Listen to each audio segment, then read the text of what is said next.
Tonight's game is produced by the IH Sports Network. No part of the audio or video from tonight's game may be redistributed or retransmitted without the express written consent of the IH Sports Network and Liberty Press Incorporated. The IH Sports Network's first commitment is to the student athletes of our community, their families, and their coaches. Find us online at ihsports.net.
The Rogers Group pregame show will begin in 4 minutes.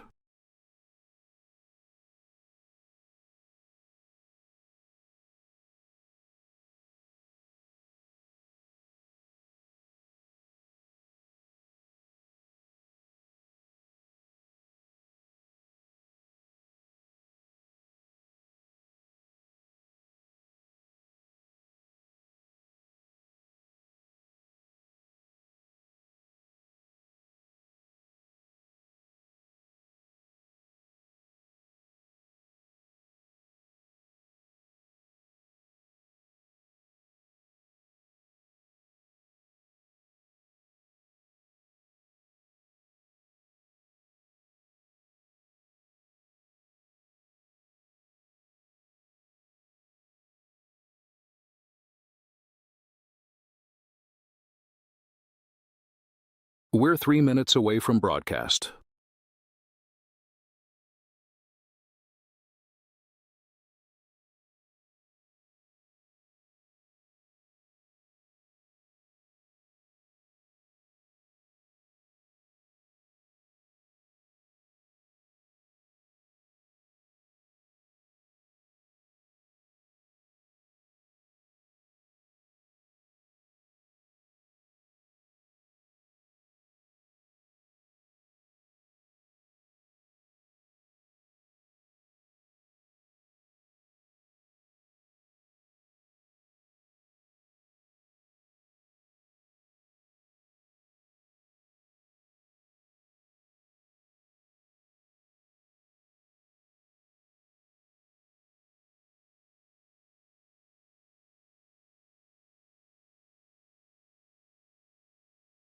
The Rogers Group pregame show begins in 2 minutes.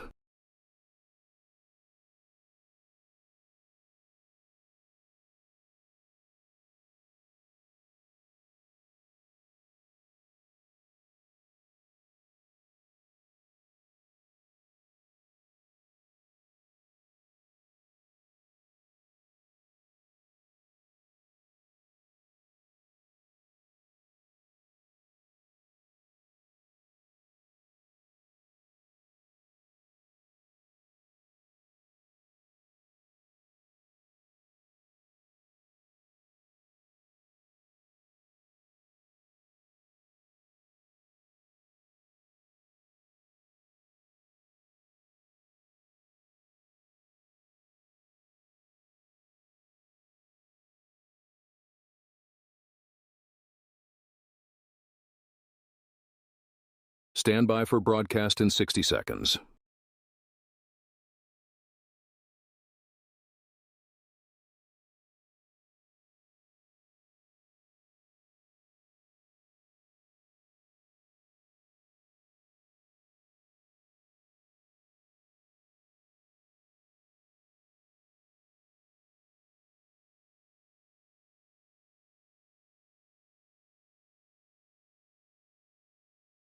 Stand by for broadcast in 30 seconds.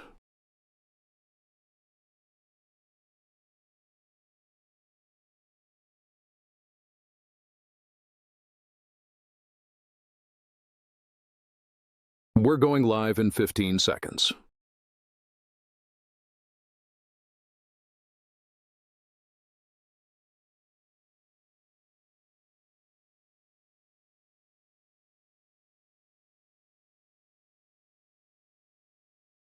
The following is a presentation of the IH Sports Network.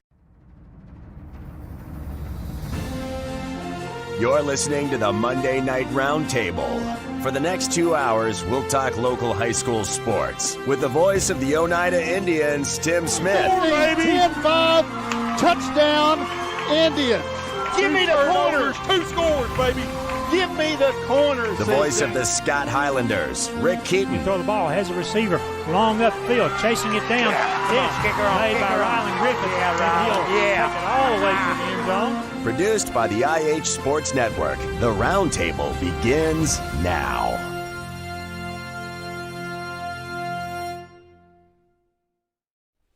Hello, everybody, and welcome to the Roundtable on the IH Sports Network. I'm Ben Garrett. To my left is the voice of the Oneida Indians, Tim Smith, and to my right, the voice of the Scott Highlanders, Rick Keaton. We are live tonight from the C. Michael A. Technology Center in Hellenwood. Thank you for being with us. We've got a full slate. We've got a lot to talk about. Lots of guests coming up. We were not here last week, so we're going to have a few extra guests on with us tonight. As always, we start off by talking about what happened Friday night. Unfortunately, a pair of losses for our teams on Friday night, but 2 outstanding football games. Probably could not have asked for better, more entertaining games. Here's a quick look at how it went down.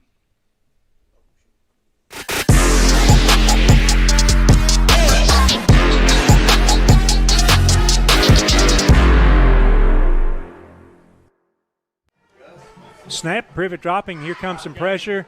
Up the right sideline. It's Morgan. Catch and touchdown. That will cover 37 yards. So, we had the wrong one keyed up. We'll see if we can get to that. But while we're doing that, Tim Smith, Oneida, went down to Sweetwater, had a 12-0 lead. And going into the fourth quarter, Sweetwater comes from behind, a little bit of a breakdown for Oneida in the fourth quarter. Sweetwater gets a 22-19 win, and Rick, Scott High hosting a state-ranked top 5 team in the state of Meigs County, and also just a hair away from winning the final 23-17. I'm going to start with you. We'll let Tim sit on ice over here for just a minute. Because this was a region game, and quite frankly, and you looked at the scores, the predictions before the game from all the folks in the Knoxville market, nobody thought this game was going to be close. The guys in red, the guys in black, they certainly thought it was going to be close. They thought they were going to win the football game and really gave themselves a chance to do that. They certainly had a regrouping effort from the previous week, the just horrible second half in the Kingston game, and they thought that they could play better football. So they changed the mindset, and they went about working, having a good week of practice, trying to do the things that they knew would keep them in the game. And they knew that Meigs County shortens the game. They'll take 10, 12, 15, 20 plays on each possession if possible, and the Highlanders were able to get a couple of stops. I think we had actually 2 possessions in the second half. They had 2 possessions, and they actually had a third. That was the end of the game. But anyway, the guys came out and played, I thought, real well, and I still say this today. I've had the whole weekend to reflect on it. I thought our defense played dadgum outstanding, considering the type of smash-mouth football that Meigs likes to employ in their offense. Evidenced by that, our linebackers, you mentioned it during the game, but something like, let's start with Desmond Boland, 11 tackles. He's usually up there in tackles. Jesse Jeffers, 13 tackles. And then Braden Birchfield, 16 tackles in the game. So our linebackers did a great job in that game pursuing the ball, getting to the ball. The line, we got leaned on a little bit, but we did give up some yardage, no doubt about it. But anyway, like I said, I thought we played well enough, and you take out this event or that event that might have cost us a score in the first half, may have cost us a score in the second half, and you just break it down in bits and pieces of the game to see where we could have been, what we could have done differently. That long, I was talking with Greg about it, that long, whatever it was, 12-minute delay changing quarters, that we were driving, probably had a little momentum going our way, and then that delay, was it third down, was it fourth down, that the officials finally got right, but there's a big delay, and if Coach Hall had rhythm going calling his plays and our team had some rhythm going, I think that cost us deeply at that point right there. We were definitely driving inside the Meg's 20-yard line. Sometimes it's when you lose those opportunities, and we lost that opportunity. Should we have done something better in the first half? Should we have done something better in the second half? Well, we had 2 touchdowns in the first half. We actually led that game 14-8 in the first half, and it was a 15-14 game at halftime. So, I mean, that's how close it was. And if you take away, and I'm going to say this is hypothetical, of course, but Megs ran 2-point extra tries that with a modified what they call it, swinging gate formation there, where they had them on the left, they had them on the right, they still kept a couple in the middle. If we could have stopped both of those, it'd just been a 2-point difference in the game. I mean, so you got to look beyond sometimes exactly what happened, but I thought the defense for the second straight game, just because the score in Kingston was sort of out of reach, but for 2 straight games, I thought the defense has stood up, played as hard as they could, and finding the rhythm and the offense scoring enough points to defeat a region opponent has been tough. So I think I probably know what happened. That is, I probably sent Greg Bond the wrong clip. Okay, so we've got that clip keyed up. So let's go ahead and take a look at it.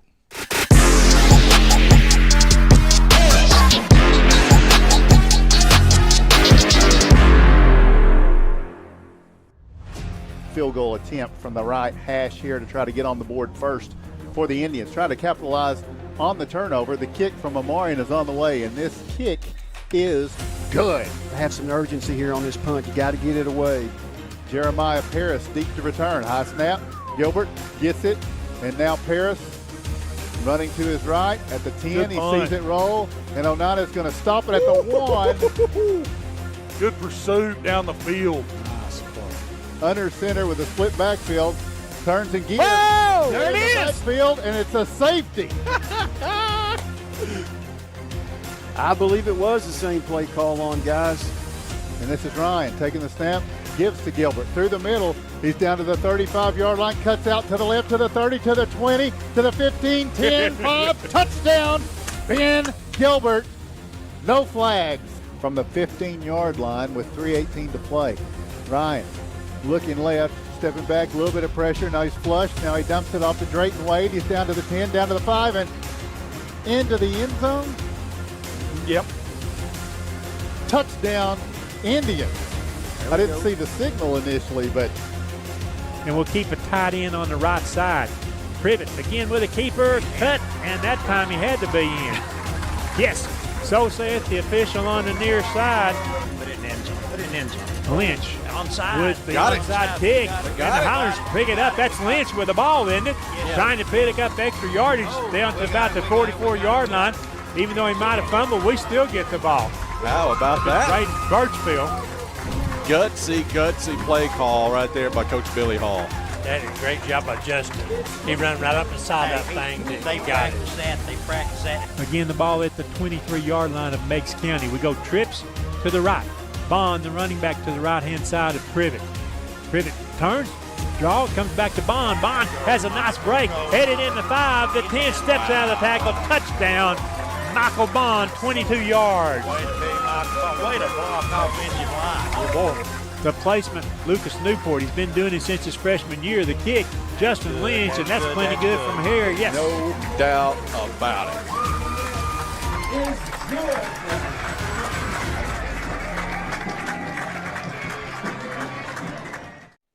So let's let Tim sit here and Stu just 30 more seconds. I'm good. So Whatever you I want. said Friday night I felt like there were 3 plays that game come down to. At the end of the first half, you had a drop on 4th and 2. Scott High, Yes. collectively, they just don't drop passes this year. Correct.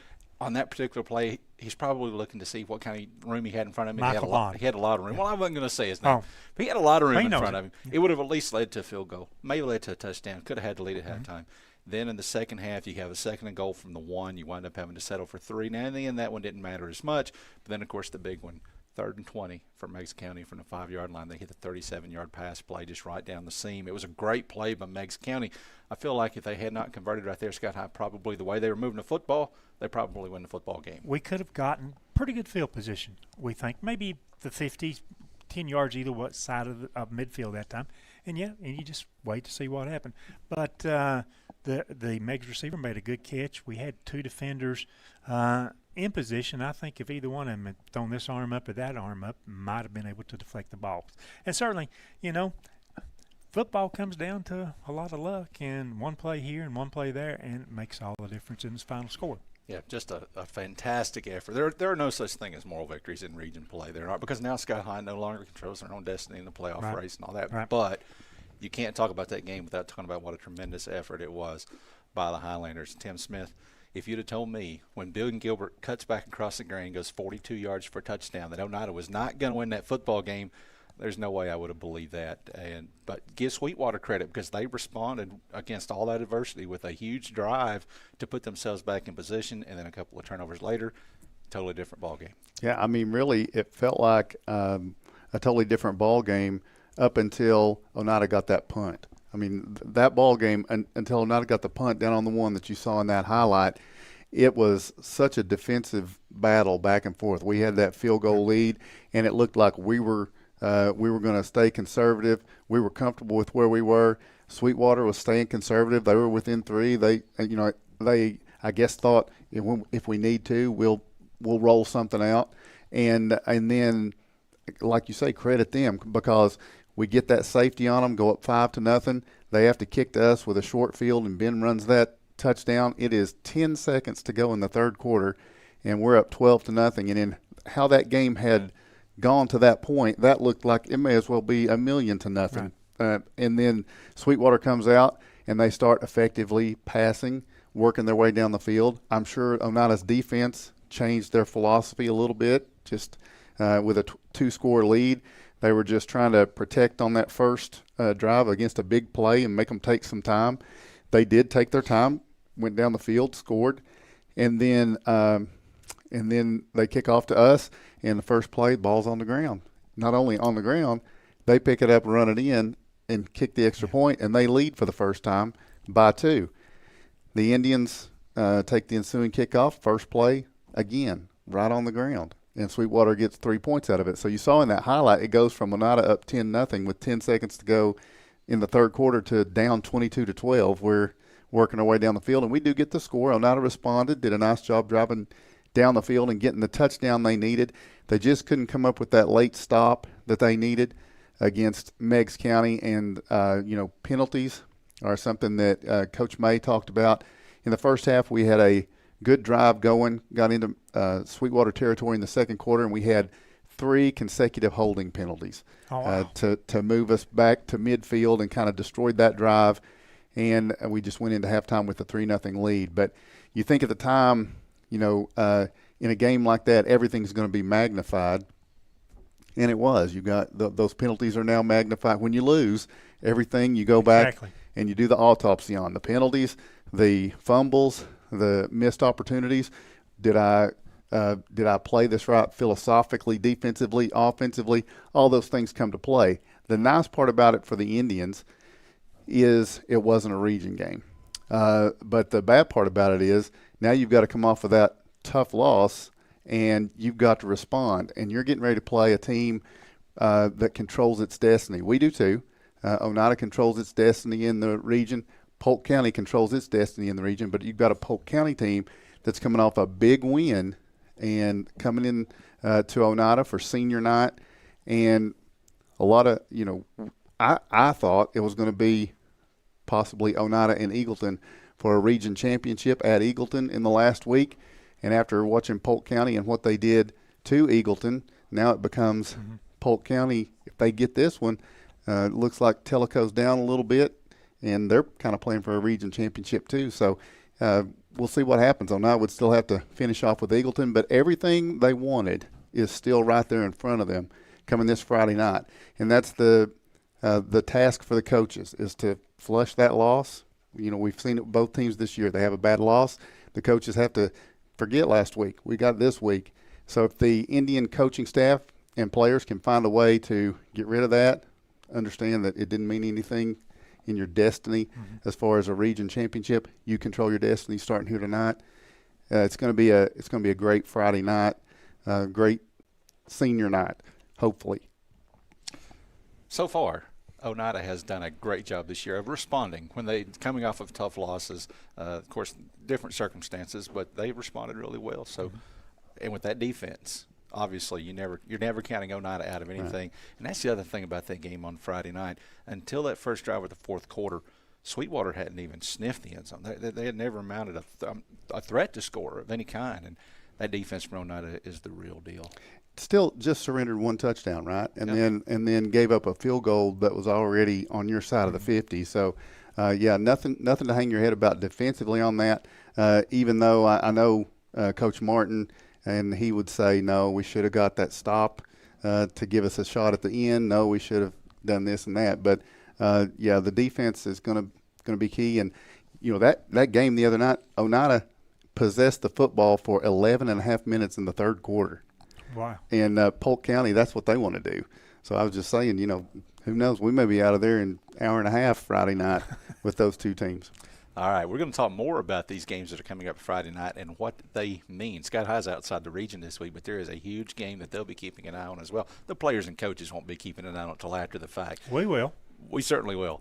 All right, much more to come. We will talk Scott High football on the other side of the break. Relive the moments that made history, on the field, in the gym, and across our community. From thrilling game-winning plays to unforgettable graduations, SFN has over 1,600 videos ready to watch anytime. Join sfn.tv for just $4.99 a month and unlock decades of local memories. Want to own a piece of history? Visit sfn.tv for digital downloads and DVDs of your favorite events. Subscribe or shop today at sfn.tv. Your home for local sports and community memories.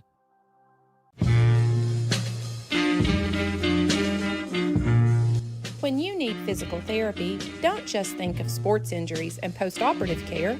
At South Fork Physical Therapy, we treat patients in all stages of life and with a wide variety of symptoms, from vertigo and headaches to hip pain and plantar fasciitis. The next time you need physical therapy, think South Fork Physical Therapy. From head to toe, we are here to help you. Congratulations to the South Fork Physical Therapy Class of 2026. Through the years, it has been our privilege to be a part of these young people's lives.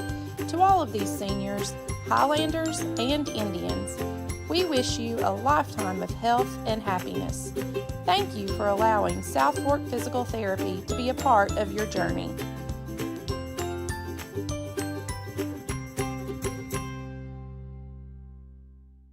Since 1908, Rogers Group Incorporated has been building more than roads and bridges. We've been building communities. Rogers Group is trusted to deliver the stone, asphalt, concrete, and construction services that keep America moving forward. With over 85 quarries, 55 asphalt plants, 5 concrete plants, and nearly 3,000 dedicated team members across 12 states, we're proud to turn raw stone into the foundation of homes, schools, hospitals, and highways. Welcome back to the Roundtable on the IH Sports Network, coming to you live tonight from the C. Michael Lay Technology Center in Helenwood, and we're going to start things off this week by running it back a little bit. We weren't here last week, and so we didn't have the opportunity to have these two fellas on, but we do now. This is backing up to the Kingston game. Of course, we won't talk about that because who wants to talk about that Kingston game? But our player of the game, First National Bank player of the game from the Kingston game was senior defensive back Micah Bowles, and our lineman of the game from the Kingston game was Eli Kidd, also a senior. And Rick, both of these guys had fantastic games on a night where a whole lot didn't go well. Oh, they certainly did, and we got to halftime, and then after that, the second half blew up in that Kingston game, and we can't go back, I don't think. Last Monday night, prior to the girls' soccer game, I dropped down to the locker room. I was talking with a couple of guys down there, and Gus asked me point blank, said, how did we play? What did you think about Friday night? And I said, well, the first thing I want to tell you, I thought the defense played well enough that if stuff had happened on the other side of the ball, it could have been a closer game and maybe a win for the Highlanders. Then we fast forward to last Friday night, and guess what, guys? I thought the defense, again, played another excellent game. And let's talk about – I'm not going to talk about Kingston anymore unless you want to. I want to talk about Meigs County. I want to talk about the difference from one Friday night to the next. I want to talk to these seniors about what did the seniors think over the weekend, and then last Monday, how did you start preparing for Meigs County? Eli, I want to go first to you. Oh, well, you're talking about like Kingston and Meigs. Yeah. We just put Kingston behind us. I want to talk about how the team prepared for Meigs County. Well, I watched a lot of film on that Kingston game, and then just come in Monday and watch more film on them, and then watch the Kingston game over, watch Meigs again, and then just kind of focused on keying up 5 and 7 all week, and just coming to practice. They were the two threats for Meigs. 5 the quarterback and 7 the running back, or vice versa, however they done that. And so the idea was to stop those two. Yeah, it was. And you play very little defense. You're the offensive left tackle, but you play a lot of defense. Mm-hmm. Talk about the mindset of the group back there. First of all, you've got yourself at the free. You got Keegan, you got Carter Slavin, and then you probably got Chainsaw playing back there with you. Who's that? Oh, Brett. Yeah, Brett. You Brett don't Hall. know Chainsaw Brett Hall? Oh, yeah. He's a celebrity. Yeah, there you go. Okay. Talk about how you guys had to prepare for Meigs County, because they run, and that means you guys got to be there to control the edge and come up and support. Yeah, we're like the run support for the defense, and especially playing teams like that. And we're all older except Carter, but we're like still helping him in everything. We're coaching him up and during practice, just getting him ready. But we're also getting ready too by being able to stop those big running backs and quarterbacks. It's a challenge to 150-pound free safety coming up and take on that 225-pound running back. Yeah. And he got to you a couple of times, I noticed in the game. Yeah, he did. So what was your philosophy? Low, high, however you could get him down? Yeah, I usually cut tackle the big running backs and quarterbacks and receivers and whatever.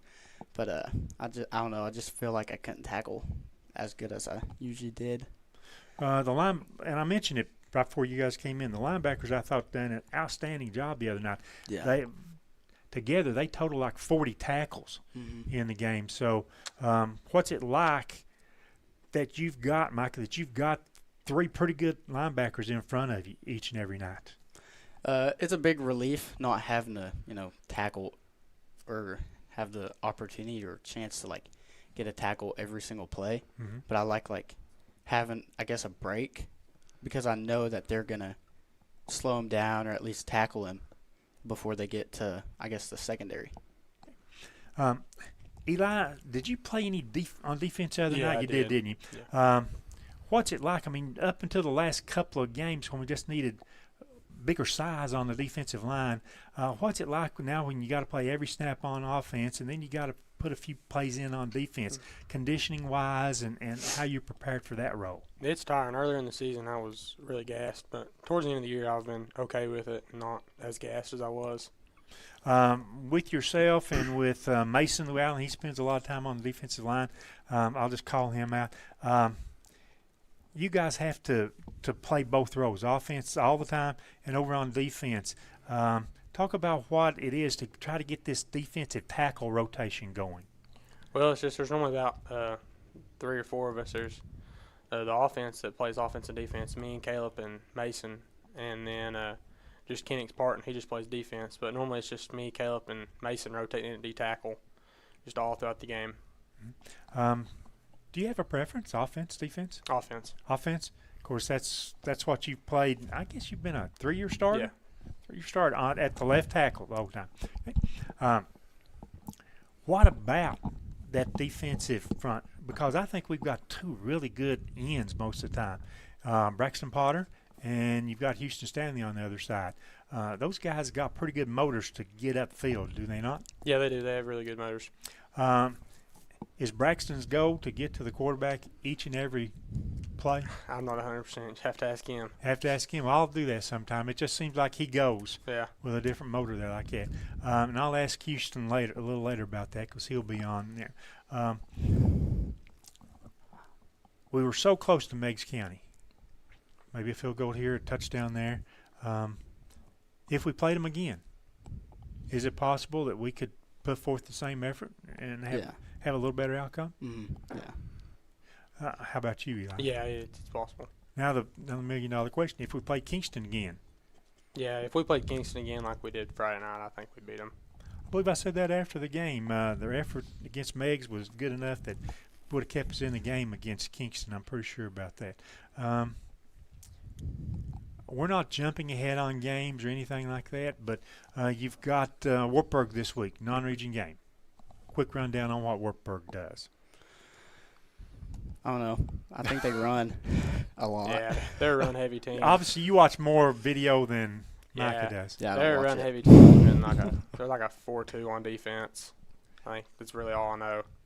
I asked somebody a couple of weeks ago, who watches the most film?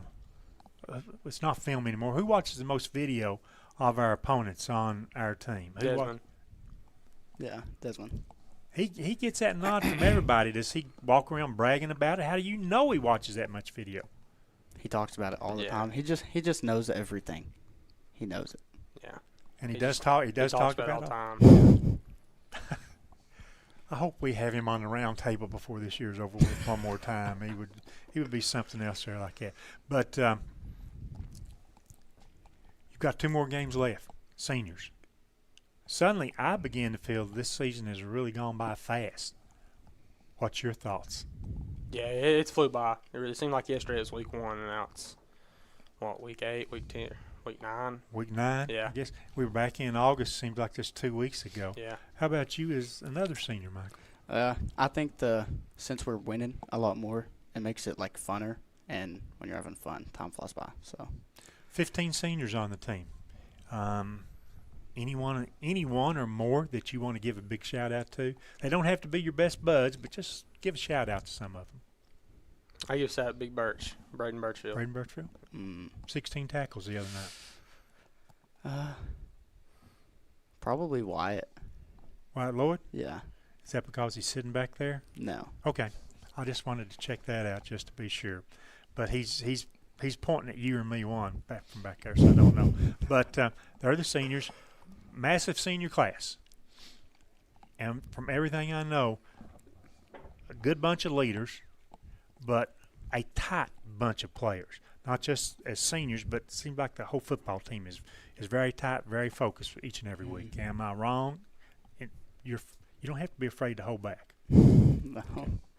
But it is a tight group. Yeah. And a fun group to be playing with. Fun group. It's a fun group. You guys have a lot of fun in practice. I think it's last Wednesday or Thursday. The defense was challenging the offense and seeing who could do the biggest pow, pow, pow chant, I think, out there the other night. But it is fun, right? It's awesome. Okay. Good deal. Appreciate you guys being here. And from the Kingston game, most valuable player and lineman of the game. You got anything, Tim? Well, I watched the Kingston game from a distance, but I mean, up to halftime, it was the tight game, and then it just kind of spiraled out of control. And I just want to know, Eli, mentally, after the bad 2 quarters, how did you yourself, or did somebody, did the coach do it, or what convinced you that you could bounce back and compete with a state-ranked Meigs County team after the rough 2 quarters? I just watched them on film and then just seeing ourselves. We lost, like Hayden Mason got ejected. That really killed our run game. But then we got Houston Stanley put in a guard for Meigs, and he really just helped us open up the run game. Michael, what about you? Is there another player that builds you up and convinces you, hey, flush that, we're ready to do something else? Is it a coach? What brought you to the mental edge to be able to go out there and do what you all did toe-to-toe with Meigs County? The player, Keegan Bolin, and the coach, Mason Owens. Is there any certain thing they do, or is it just hype me up? Just hype you up. Yeah. I mean, I'm always amazed at the mental part of that, how things can be low and then you bounce back. I think it's important. Good teams are able to bounce back. Does Keegan and do you guys challenge each other quite a bit? Yeah. I see that a lot in practice all the time, and it's good to have a buddy out there, and you guys are supporting each other like that. Yeah. So I told your dad, Daryl Bowles, everybody knows Daryl. I told him before the game Friday night, I said, if anybody had told me 3 years ago that skinny little baseball player was going to be, was going to be, I don't want to say I don't want to say anybody is the most valuable player because the linebackers are all playing great. The defensive ends are playing. Everybody's playing great on defense. But one of the most valuable players, I mean, you have taken that free safety position and made it your own. You play it like a free safety. I mean, you are a prototypical free safety now. And I don't know if I saw that coming 3 years ago. Am I wrong? Did you see it coming 3 years ago? No. How did you get to this spot? I guess training a lot, staying after practice and over the summer. Like we would do stuff all the time. So you're no longer the baseball player. Now you're Michael Bowles, the free safety. And I hope you're going to leave just as big a mark in the spring on the diamond. Yeah. But, I mean, a heck of a season you're having. Mm-hmm. So, all right, and Eli, before we go to break, how about you give us an update on your cousin, Emma Hewitt? She's doing good. She's cancer-free as of a couple weeks ago. She's doing great. Our birthday party is actually Saturday, so cool. I'll be there. So any update, any timeline on when she'll be able to get back in school and that sort of thing? I think somebody told me it'd be after the first of the year. Okay. Sometime. I'm not exactly sure, though. Okay. All right, that's our lineman of the game from the Kingston game, Eli Kidd, Trophy Masters lineman of the game, and our First National Bank player of the game, Michael Bowles. We're going to seesaw back and forth tonight between Oneida and Scott High. After this break, we'll talk Oneida football.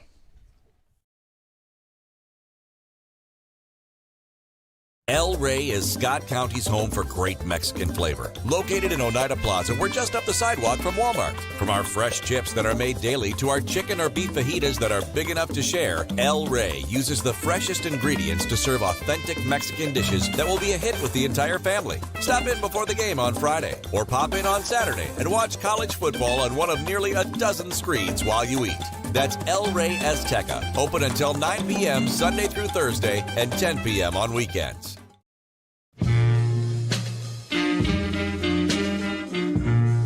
When you need physical therapy, don't just think of sports injuries and post-operative care. At South Fork Physical Therapy, we treat patients in all stages of life and with a wide variety of symptoms, from vertigo and headaches to hip pain and plantar fasciitis. The next time you need physical therapy, think South Fork Physical Therapy. From head to toe, we are here to help you.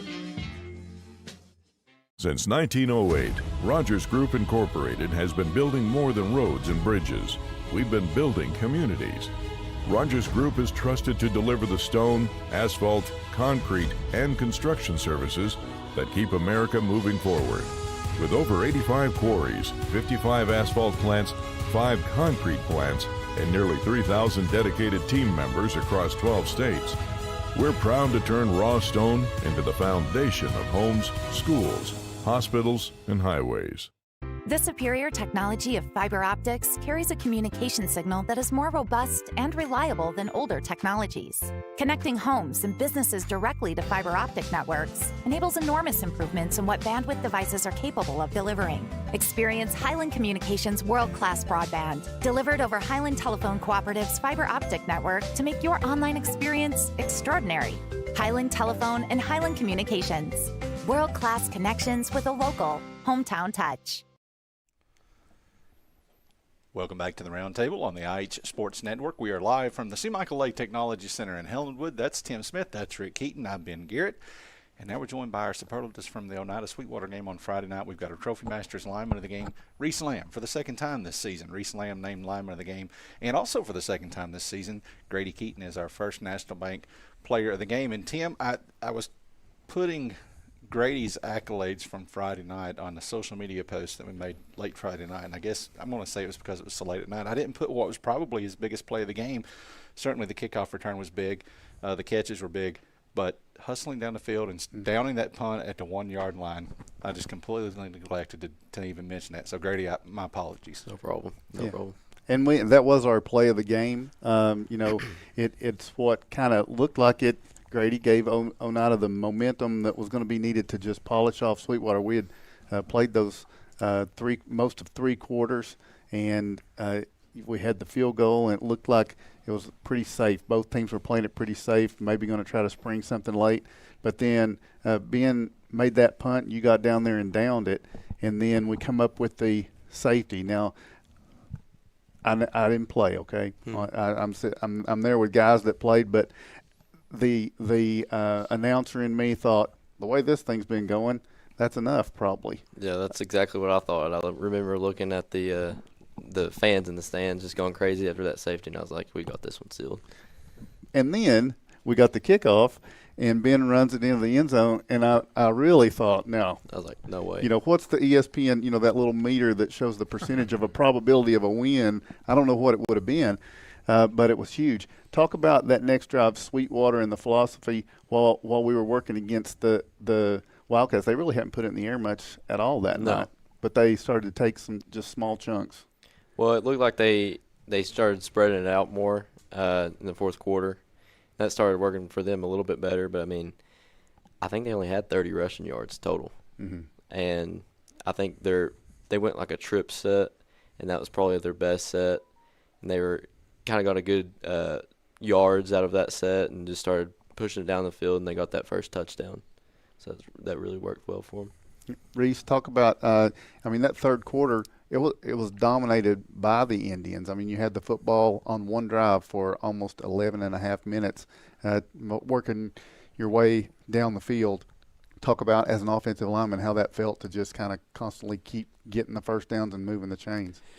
It felt good having, time of possession be that long, even just in one quarter too. It's great having that ball that much time. Mm-hmm. You think you have it, and it just anything can happen in a couple minutes. It just really sucks.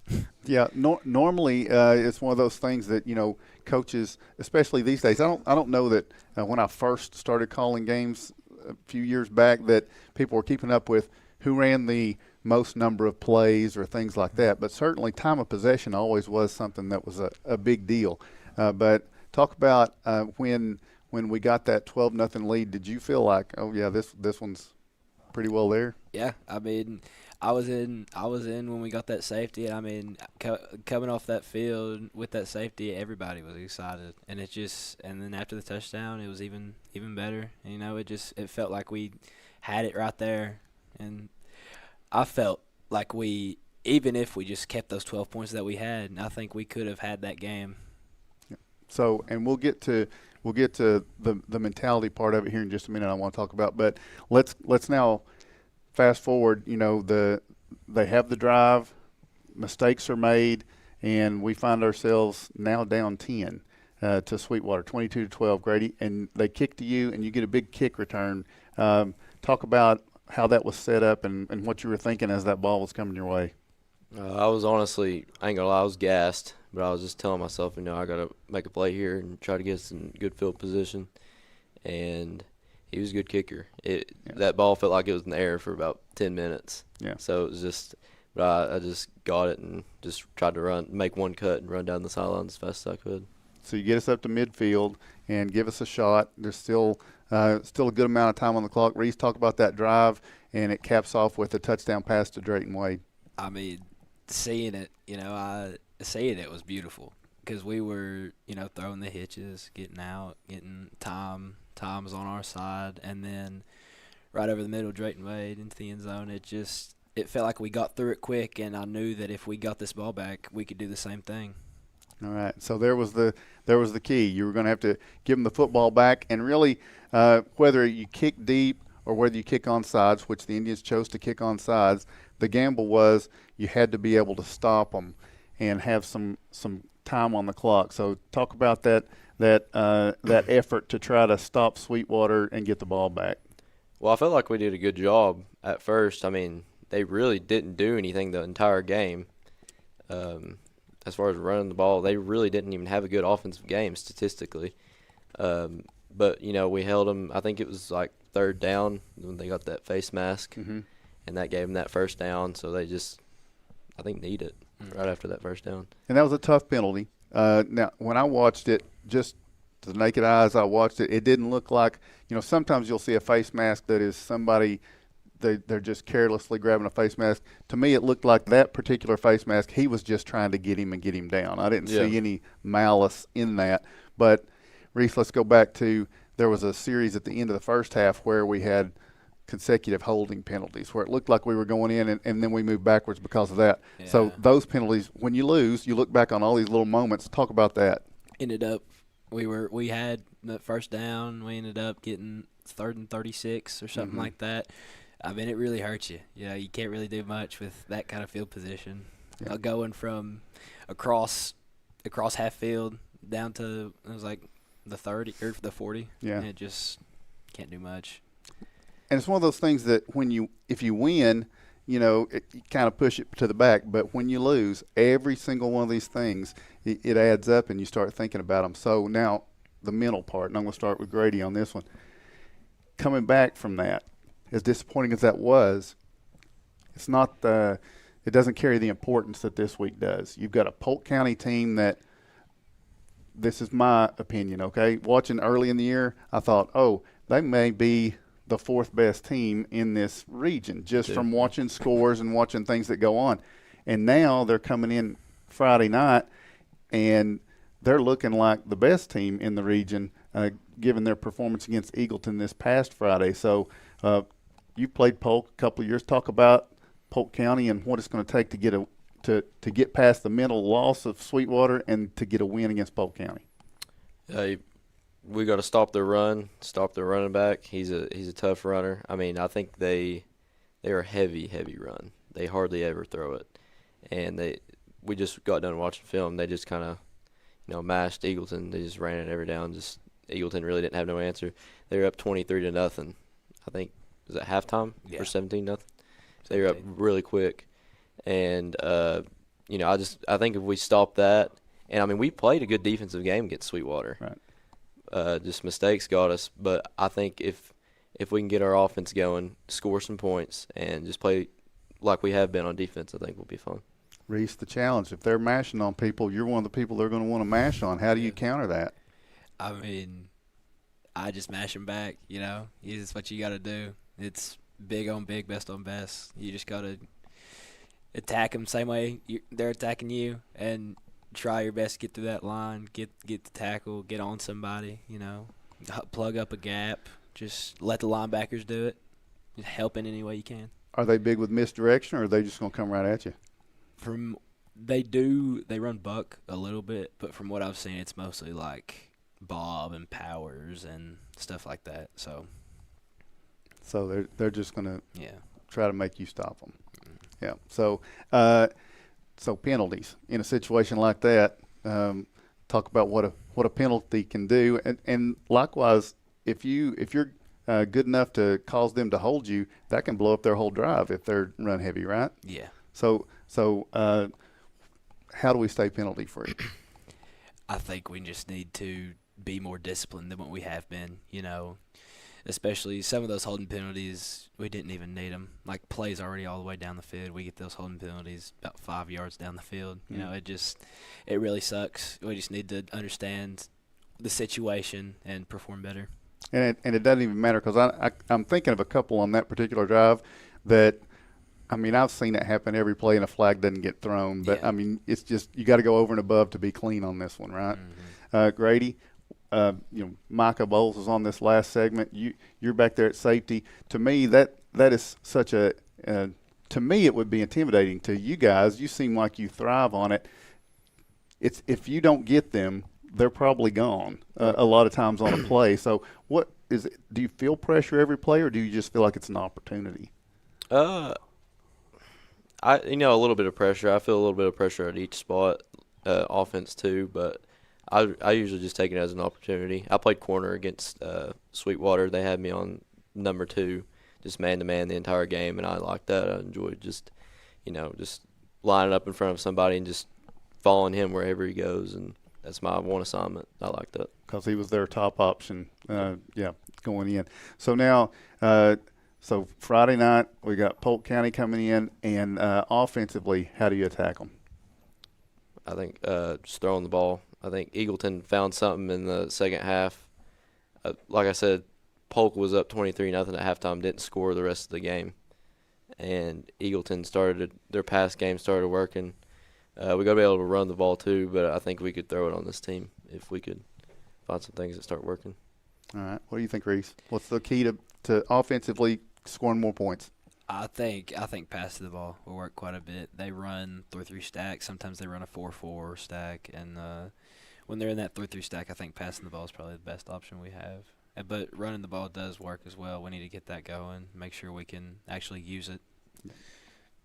All right. I know these guys got some questions. I know Ben's is going to be about college football, so be ready for that. I was really going to ask both of you, how important do you feel it is to score first, get on the scoreboard first, and does that put pressure back on, in this case, Polk County this week? Yeah, I think it's really important, not just for offense, but for defense too. I feel like that gets defense fired up to go out there and play harder, and I think it's both defensively and offensively a good thing. Okay. I think the same thing. I mean, being able to get on the scoreboard first and being able to look up, seeing you're in the lead, it makes you feel like, you really have something on them. Y'all had the safety the other night. Touchdowns get a lot of attention, a lot of celebration. But what I've noticed this season, safeties also get a lot of celebration from the team. Does that feel good when your teammates, you've got that safety, and suddenly we get to 2 points, we're getting a free kick? Yes. You'd like to have more of those, I guess. Right, yeah. Yeah, that's good. So I wasn't going to talk about college football, but since Tim brought it up, on a scale of 1 to 10, how hot is Coach Stoops' seat right now in UK? Very. He's like 9. I think he has the second longest losing streak for an SEC coach, or losing to SEC schools. So maybe a 10. We've seen a couple of SEC coaches fired already. You think he could be the next one? Mississippi State has the longest, but I think it is pretty hot right now. Well, so I asked that to ask a follow-up question. If he wins Saturday night, where does that number stand? It goes way down, right? It goes way down. Yeah, definitely. What would it be if he wins Saturday night, Tim Smith? It doesn't matter. He's not going to win Saturday night. Oh, that's a bold prediction. Reese knows I'm right. Reese is ready to get rid of him right now. I'll plead the fifth. Plead the fifth. There you go. Yeah. Grady Keaton, things come full circle. Back in high school, your dad was a phenomenal basketball player that was kind of a late bloomer when it came to football. I feel like same is true with you. Obviously, we know about Grady Keaton, a basketball player, and all of a sudden here you are as a pretty doggone good football player.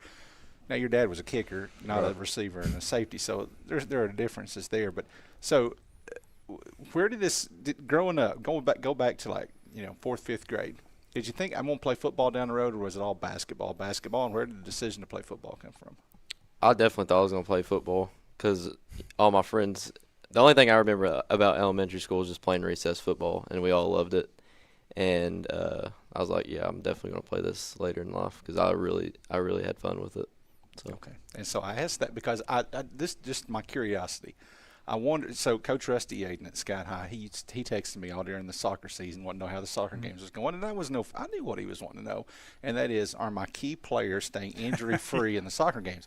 Did Coach King get a little nervous on Friday nights? Yeah, he'll call me and text me just, asking how I'm doing, He'll say I need to get in the gym sometime and asking if I'm feeling good, if I'm staying injury-free. I think actually my knee injury in the spring, he called me immediately and was like, you didn't tell me, and all this. And he's worried to death, but yeah. Of course, Jacob King is not uptight. He didn't worry. I mean, he's on as hot a seat as Bob Stoops if he don't bring home a title this year. I know that. So could be interesting. Yeah. All right, Grady Keaton, our first National Bank player of the game, and Reese Lamb, our Trophy Masters lineman of the game. Good luck, guys, this week in a big game against Polk County. We're going to take another break. When we come back on the other side, we'll flip it back to Scott High football. Danny's Drugs has been dedicated to providing patients with quality healthcare services since 1966. From our beginnings as a Fountain Drugstore to our current location on the 4-lane in Oneida, one thing has remained the same: exceptional service. Our staff of highly motivated and carefully trained professionals understand your needs and respond to them in a personal and friendly manner. Our staff works together as a team to provide the finest patient care available.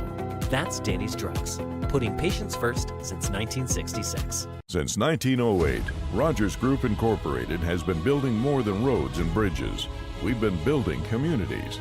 Rogers Group is trusted to deliver the stone, asphalt, concrete, and construction services that keep America moving forward. With over 85 quarries, 55 asphalt plants, 5 concrete plants, and nearly 3,000 dedicated team members across 12 states. We're proud to turn raw stone into the foundation of homes, schools, hospitals, and highways.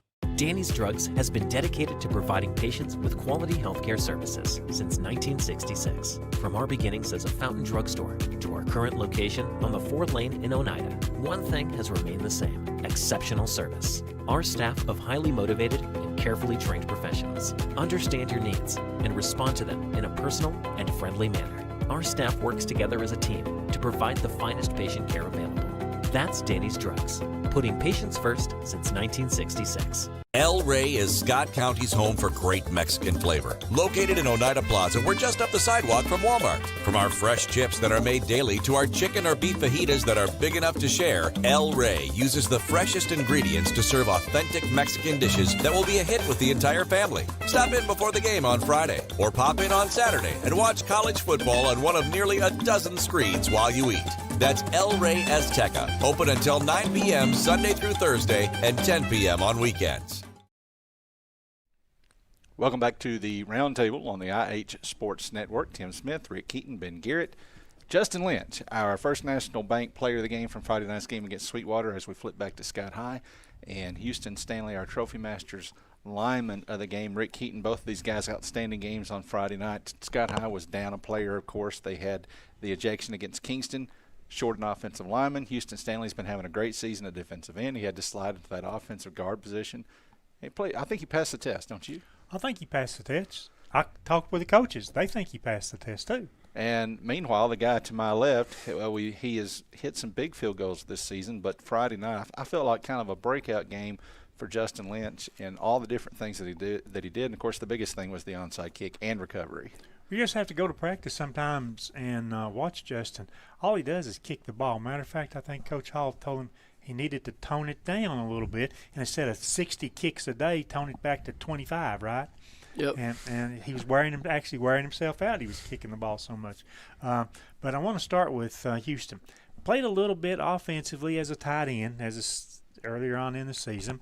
And I don't know that it was a sacrifice, but you were asked to move inside and play the left guard position Friday night against Meigs County. I'm not sure that you practiced on the line any at all until this past week. Nope. How big a surprise was that to you, and what did you think? I can or I cannot do this? I mean, I knew I could. I just didn't want to. There you go. At least you're honest. Did Big Brother have an influence on saying, hey, you can do it? Not really. Okay. I thought the older lineman might have had some influence there. How tiring was it? Because you played every down offensively, and you played not every down defensively, but you played most of them defensively. How tiring was that going both ways? It was bad. It was rough. I'm just not used to it no more. We get that from a lot of players. Desmond told us that a couple of weeks ago when he played a lot on offense. And getting that game out of the way, you think conditioning is a little bit better this week heading into the Wartburg game? Yeah. Okay. I nicknamed you the kicking specialist. Tell us about the onside kick and what your goal was, and it was your goal to recover the onside kick. Yeah, it always is. It always is. That's if we see an onside kick out of you, it's going to go down the middle, and you're going to go run alongside the ball to get to it. Yeah, unless it's going to like the left or right, then down the middle, yeah, I'm trying to get it. The other question we've been discussing a little bit off the air, of course, has to do with Justin Lynch and the leg. You kick on your kickoffs very high, very deep, 5-yard line. And before the game last week, we were talking about, wouldn't it be nice if Justin can just drive the ball into the end zone for the touchback? Have you been working on that? Yeah. And will we see that more? Yeah, I'm going to try to, yeah. Okay. You've had several opportunities to kick field goals. Most of the time, I don't keep up with your accuracy rate, but you've probably only missed one field goal on the year or two. I'd say about 2 or 3, yeah. Okay. Thinking as you prepared for the Meigs game last week, what did Coach Hall say? Did he say you'll have a chance and multiple chances to potentially kick field goals? I mean, he doesn't really tell me. I mean, we're kind of hoping that we just score on it. So, I mean, I'm not really a use unless for PATs and kickoff. That's what we're hoping for. Had your snapper, Micah's here, and we didn't mention the fact that he's a pretty good punt and place-kicking snapper. And Lucas Newport, he's been holding since he was a freshman. Talk about those two guys and how they snap and set up the hole for you on the field goal and place kick attempts. So coming into Sky High, Lucas was great. Like from the start, Lucas has been absolutely great, perfect, the ball down every time. I mean, sometimes we'll have mistakes here and then, but other than that, it's most of all perfect. And then Micah's snaps are perfect. They're, right to us. Sometimes we'll have it over the head, but other than that, right to him. It's not bad for a skinny baseball player, right? No, I think it's the arm. Sorry, Micah, I did it again. And Houston, what we didn't talk about yet, I'm bringing it up right now, you're also the punter. Yep. And actually, you've been doing a really good job punting the ball. Very high kicks, getting them to spiral and turn over there like that. What's this season been for you as a junior, as the sole punter this season? It's been a lot better than last year. Do you guys, Justin was a punter also, do you guys work with each other in the kicking aspect? Yeah. Has he given you any advice on punting this year? Or? Not really punting, more on kicking. More on kicking? Yeah. Because probably you're going to pick up that chore again next season, right? Yeah. So you'll be dual purpose, the kicker and the punter next season. Mm-hmm. Okay. But you've been doing a good job. Your average, I don't know, a few games ago was like 38.5 yards per punt or something. That is progressively better than last season. What have you done this season that's made you a better punter, to get the height on the ball and to get more distance out of it? Not much, to be honest. I just got a leg. You just worked hard to develop the leg strength. Is that the? Yeah, we can say that. We can say that. We can say that, or you can say that. Next question. Next question. Yeah. Okay. I didn't want to go down that route. As you prepare this week, first of all, I want to say, and I'm not sure you guys are here when I talked about it earlier, I thought the defense played another outstanding game the other night. You have a big part as the defensive role on that. We mentioned linebackers, we mentioned the secondary, and we mentioned the line up front. Houston, you and Braxton Potter, I think, have had an outstanding season on the defensive ends. Was that a role that you were looking forward to playing this season? Yeah, that was my main position. Main position? Yeah. Do you and Braxton work with each other to, I don't want to say work with each other, but pump each other up to try to go more after the quarterback, go more after the ball off the edge? A little bit, yeah. Has it been tough on you to learn how to set the edge as the other team's running the ball your way? Not really. My job's kind of easy. I make them go through the gaps to the linebackers. Okay. So you guys are setting up the linebackers for all those tackles I talked about a while ago. Then, correct? Okay. Defensively, what did we do this week? We got a non-region game coming up, and I think we got to, A, get back on the winning side, but B, what do we have to do this week so the team, we feel that we can accomplish and get the win? What do you have to do, A, if you're going to be on the offensive line, or B, defensively? For defense, we just have to tackle. That's about it. They just run it the whole time.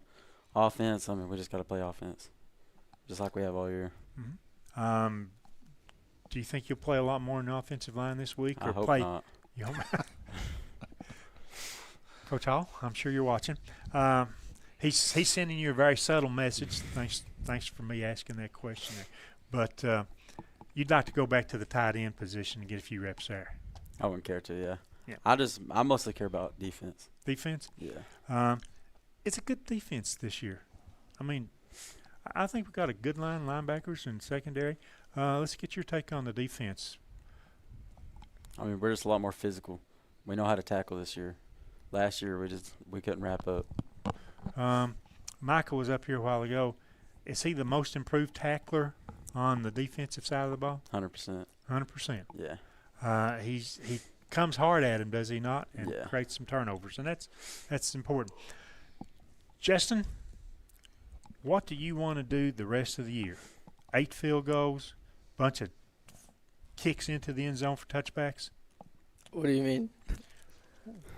I didn't understand the question either. Well, if you could say, hey, I want this opportunity in their final 2 games, what would you like to do? How many field goals would you like to kick? How many extra points? Or how many touchbacks would you like to kick? In a perfect world, and if you got the opportunity, what would you like to have? I mean, probably field goals. Field goal? Yeah. And how many field goals over the final 2 games? Like, I'd say 3, maybe 3 or 4. Do you know what the record long field goal is for Scott High? I think it's like 60, 61, like somewhere around there. 53 maybe? Is it 53? I think it's 53. Is that within your range? Yeah. So I need to lobby Coach Hall to let you try that, right? I mean, maybe down the season a little bit. Give me a game or 2. We only got 2 more. No, we got a bunch more. Well, you got 3 more. I mean, let's think positive on that. Yep. So, and a bunch more. I like that. Go ahead, you guys. You got any questions with him? So I said I'm interested about the mental aspect of this. So Houston, who came to you and when did they come to you and say we want you to play guard? It was Billy. And was it Friday night before you went to practice, or was it when was it? The week of. It was this week, Monday. Monday. So he comes to you on Monday, and how'd he say it?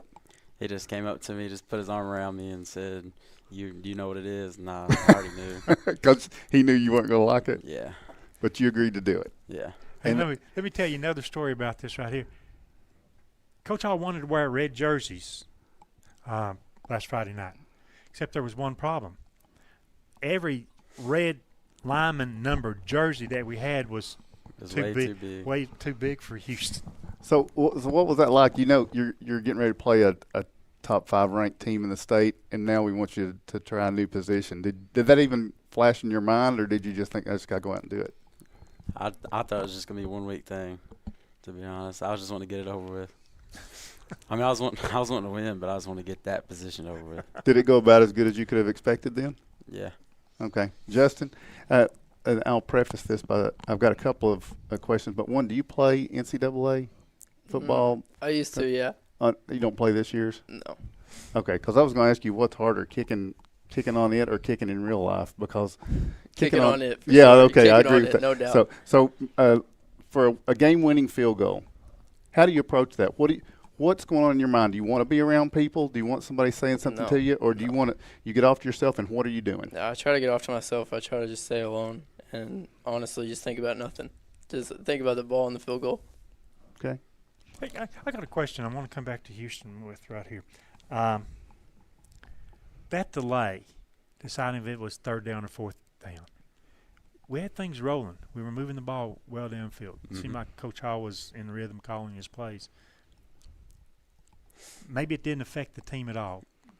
Did it affect the team, that long delay, having to figure out, hey, it's 3rd down, 4th down? Yeah. Did you get tired just standing around and waiting on an opportunity to get back on the field? It's kind of good for me. I got a break. You got it. Well, I guess it was good for you then. It slowed the whole offense down. We play better going fast now. Yeah, so it did have an impact, that long I think delay. it did. Okay, I just wanted to get that. Tim talked about, how do you respond in situations like that? That was, I think I even said it at the time, it was kind of the ultimate ice the kicker situation, because you've already gone out to kick the field goal. Coach Hall takes the time out. Of course, as it turned out, he wasn't taking that to ice his own kicker, as they sometimes say on the national broadcast. He was taking that to argue successfully that it was just 3rd down, but you had to wait 15 minutes for play to resume. Yeah, I know. Then you still wind up going out to kick a field goal, 32-yard kick, and if you don't make that kick, no hope of you guys winning the game. You have to make the kick to stay in the game. What it was going through your mind at that point? Nothing. As I said, I thought of the field goal post, and I just look at the ball when it's snapped. That is the only thing I'm thinking. I try to just clear my head, clear everything out of my head. Yeah. That's why he's a specialist. Houston, you have been held a lot. I'm not going to talk anymore about offensive guard because you don't want to talk about playing offensive line. Yeah. Clearly, Rick wanted to keep bringing that up. 10 times the opposing team drops back to pass, and you're rushing the passer. On average, out of those 10 times, how often do you get held? 10. Really, every time? It's every time. Me and Braxton both. How often has it been called? I've only got 1 all season. How frustrating is that? I mean, it's frustrating. Because what can I do about it? We've yelled at the officials a little bit, both on and off the air. Well, I have. I won't say the same for Rick, because Rick is the cool and calm professional. I'm not very professional at all.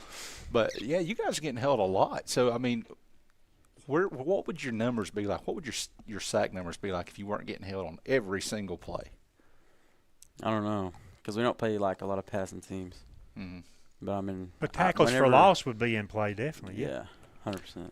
All right, and last question is going over here to Justin Lynch. Justin, every time that your name comes, I don't know if you watch the broadcast or not. I wouldn't blame you if you didn't. But every time your name comes up, Harris Keaton talks about you being a surfer boy. Now, oh my gosh! And we never know what's coming out of his mouth when he opens it. Okay. Exactly. Have you ever surfed in your life? No. I want to know where that's coming from. I've skimboarded, but I've never surfed. So where do you know where that's coming from? I guess, I mean, I just go around practice. I mean, with my shirt off, my hair. Is that what it is? I don't know. I guess he thinks I look like one. Only player on the team doesn't have to wear a helmet, doesn't have to wear shoulder pads for any practice. Kind of got it made, didn't it, right? That's great. All right. So, on behalf of First National Bank, now the Trophy Masters have your swag coming after the season, but we want to thank First National Bank. They give all of our players in the game hoodies and T-shirts. I'm showing off the wrong one because the hoodie is more impressive, but you get a T-shirt too. So thank you to First National Bank for that.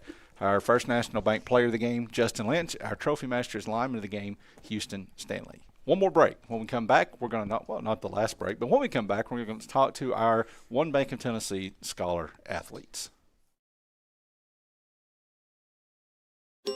Congratulations to the South Fork Physical Therapy Class of 2026.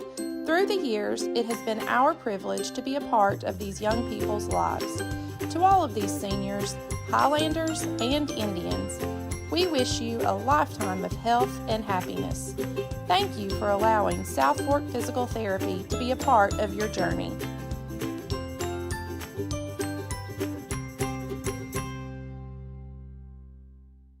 Danny's Drugs has been dedicated to providing patients with quality healthcare services since 1966. From our beginnings as a fountain drugstore to our current location on the 4th Lane in Oneida, one thing has remained the same: exceptional service. Our staff of highly motivated and carefully trained professionals understand your needs and respond to them in a personal and friendly manner. Our staff works together as a team to provide the finest patient care available.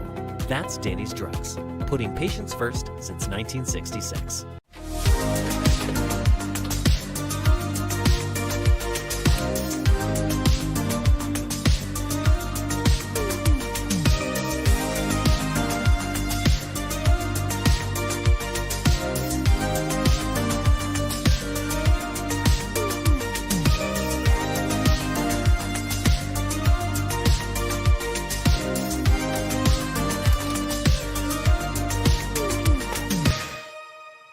The superior technology of fiber optics carries a communication signal that is more robust and reliable than older technologies. Connecting homes and businesses directly to fiber optic networks enables enormous improvements in what bandwidth devices are capable of delivering. Experience Highland Communications' world-class broadband, delivered over Highland Telephone Cooperative's fiber optic network to make your online experience extraordinary. Highland Telephone and Highland Communications. World-class connections with a local, hometown touch. Welcome back to the Round Table on the IH Sports Network alongside Tim Smith and Ray Keaton. I'm Ben Garrett, and we're joined now by our One Bank of Tennessee scholar athletes. Now, this week's scholar athlete from Oneida was cheerleader Lexi Gilreath, and unfortunately she was unable to be with us tonight due to a prior obligation. But we do have last week's scholar athlete, Wyatt Lloyd, and he has his GPA as a senior of 3.94. And this week's scholar athlete is Angelina Del Rio Carey. And I was afraid I was going to mess that up. From I Scott nailed High. it. Yeah. Well, obviously from Scott High. Yeah. And she's a junior. Now, Wyatt, I apologize because I don't have like a long bio for you, but it's, other than your GPA is 3.94, which is double what mine was in high school. So that's pretty impressive in and of itself. But I got to tell you that Angelina, Rick, is the first and only middle college student at Scott High through Roan State Community College, middle as a junior, I guess, or the first one overall. Do we know? The first one overall. Okay, so there you go. So middle college is a dual enrollment program, and you qualified because of classes that you had taken from your previous school, which I think was in Indiana. Illinois. Illinois. Well, Midwest. I knew somewhere in the Yeah. Midwest. All right, so you're taking music appreciation, college anatomy, physiology, and ACT prep, and taking classes at Roan State next semester as well, including Comp 1 as a junior. That's a pretty impressive resume. Very much so. Yeah. I mean, we're not. Your resume's good also. So we're proud of you too, Wyatt. We sure are, right? We just see Wyatt and have known him long enough. Angelina, what's the study load like for you? We probably asked that the last time you were on here as a cheerleader representing the Highlander squad. But what's the study load really like for you? It sounds like you do nothing but go to cheer practice, you do nothing but cheer at games, and then it's all about books, studying after that. Yeah, I think most of my homework mainly just comes from anatomy. That's mainly what it is. And studying for the lab, I feel like I have the hardest time with lab. The math homework isn't too extremely hard. And then Comp 1 is my first actual online class, and I've definitely had a harder time staying on top of that. But other than that, I have a lot of free periods throughout the week that I can work on homework, and that's normally when I do it. Okay, so your emphasis is on the college work now more so than anything left in high school, correct? Yeah. Okay, so who encouraged you? Has it been family members that's encouraged you, or do you just have this drive yourself to be this studious? I've just always wanted to get started with my life as quick as possible, and so doing this kind of helps me get 2 years of college out of the way, and then I can just get 2 more done, get my BSN, and be a nurse. That's impressive there. It certainly is. What? Does studying come easy for you? How hard is it for you to maintain the 3.94? It's not too difficult. I'm in honors classes, and my junior year was rough with Jenny Hall. That one will about break you down, but we understand this. Make you question life, won't it? Yeah. When you're stuck at home writing research papers on Saturday instead of watching football, yeah, it'll have you pretty upset. But other than that, I mean, it's not been too rough. I'll do homework every now and then if I don't get it done in class, with free time. But other than that, no, it's not something I've really had to work really hard at. It just kind of came to me. What's your major going to be? What is your best subjects? I don't know if I have a best. My mom's an English teacher at Fairview, and so I've always been more towards that, almost like writing. I had good writing teachers when I was ELA teachers when I was growing up in Fairview. I feel like that's always been one of my biggest strengths when it comes to school. Not math at all, but probably English, ELA. Future-wise, what happens after you graduate? Right now, I actually was working with it today with the ARS Foundation at Sky High and Miss Summer Wilkins, our guidance counselor, on next semester at Jacksboro. I'm going to go to Jacksboro for my 3rd and 4th period, and I've enrolled in the TCAT up there to be an electrician. And then right out of high school, I'll still go to Jacksboro and just try to get – that's the road I'm wanting to go down, be an electrician. To be in the trades. Yeah. It seems to be that there is of course, Tim is the TCAT guy, but there is a whole lot of interest now in high school students wanting to go into the trades. It's nothing against it, but you're going into the medical field, but it's not like getting an education to come back and be a teacher. It's the trades and the area that you can work in there. Yes, sir. Why the electrical? Honestly, I just felt like it was either that or plumbing, and I mean plumbing's pretty cool too. If the money, it's good money, so I can't really have no complaints about it. I'm a guy from my church, Joe Ben Terry. I've always been kind of close with him and his family. Mm-hmm. His brother's my brother-in-law. I grew up around him. He's a great guy to be around. I kind of got to talking to him about it for a little bit, and had me thinking about it. And then recently, probably earlier this year, I had my mindset on it. This is what I'm wanting to do now, at least. I'm pretty sure. Pretty clear choice right now. Yes, sir. Yeah. My nursing, Angelina. So my mom and my grandma were both nurses, and for a while, math has always been my best subject. So I wanted to be a math teacher, but I kind of started turning more towards nursing.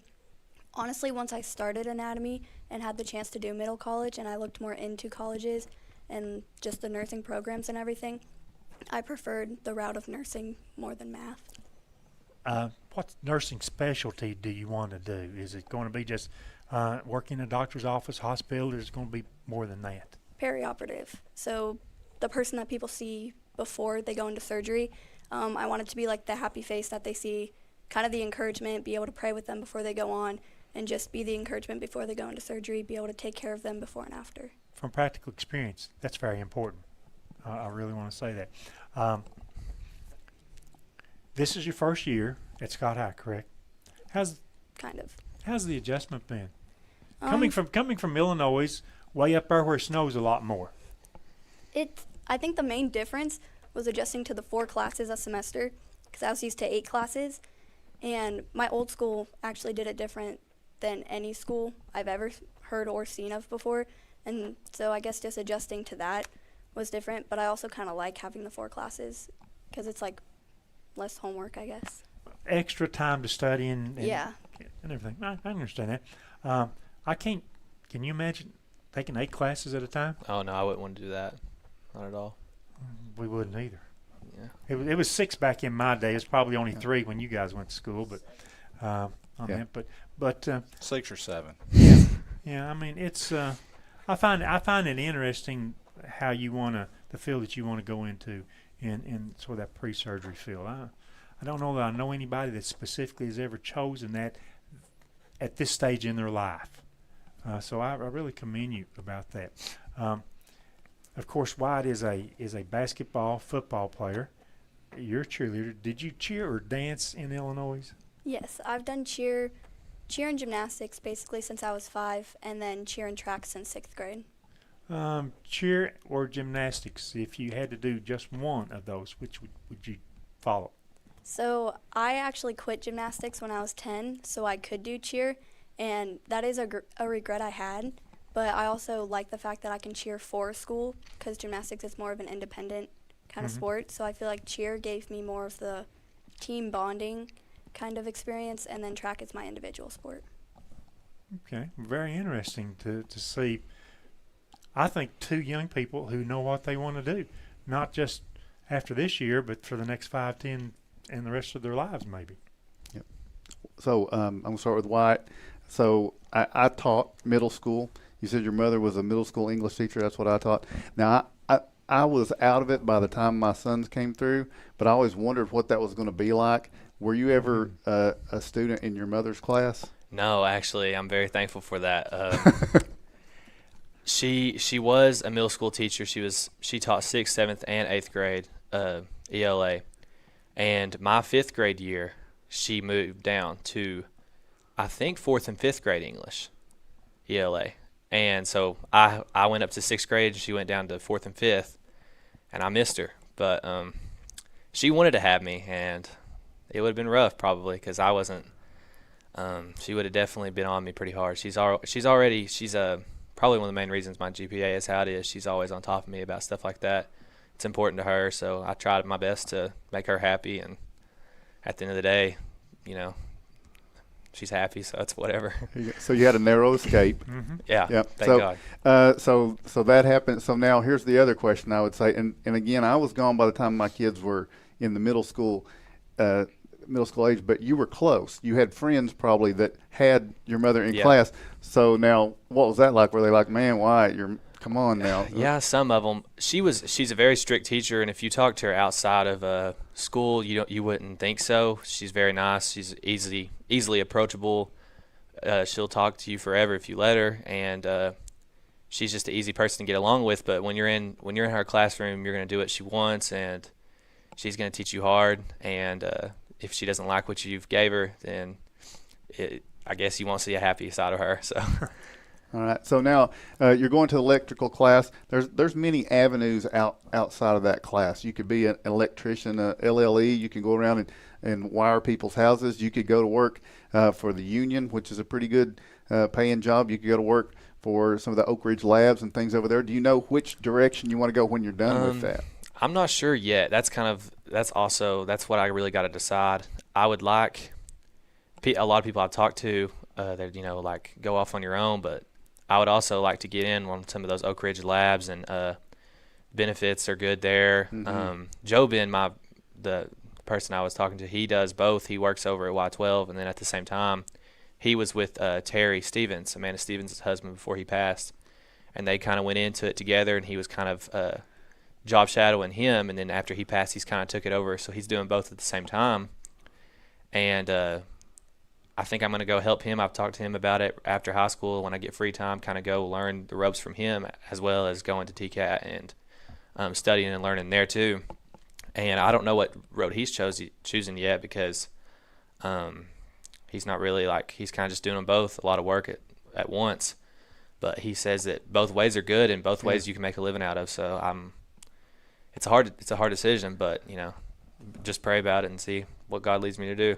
No doubt. And the only thing I would throw in is you get in one of those unions, get 20 years there, and then do the wiring of houses and all that stuff. Draw both of those. That'd be a big deal. You're gonna not be disappointed. Yes, sir. In your Hopefully. choice, I don't think, Wyatt. Now, Angelina, I have a sister that's a nurse.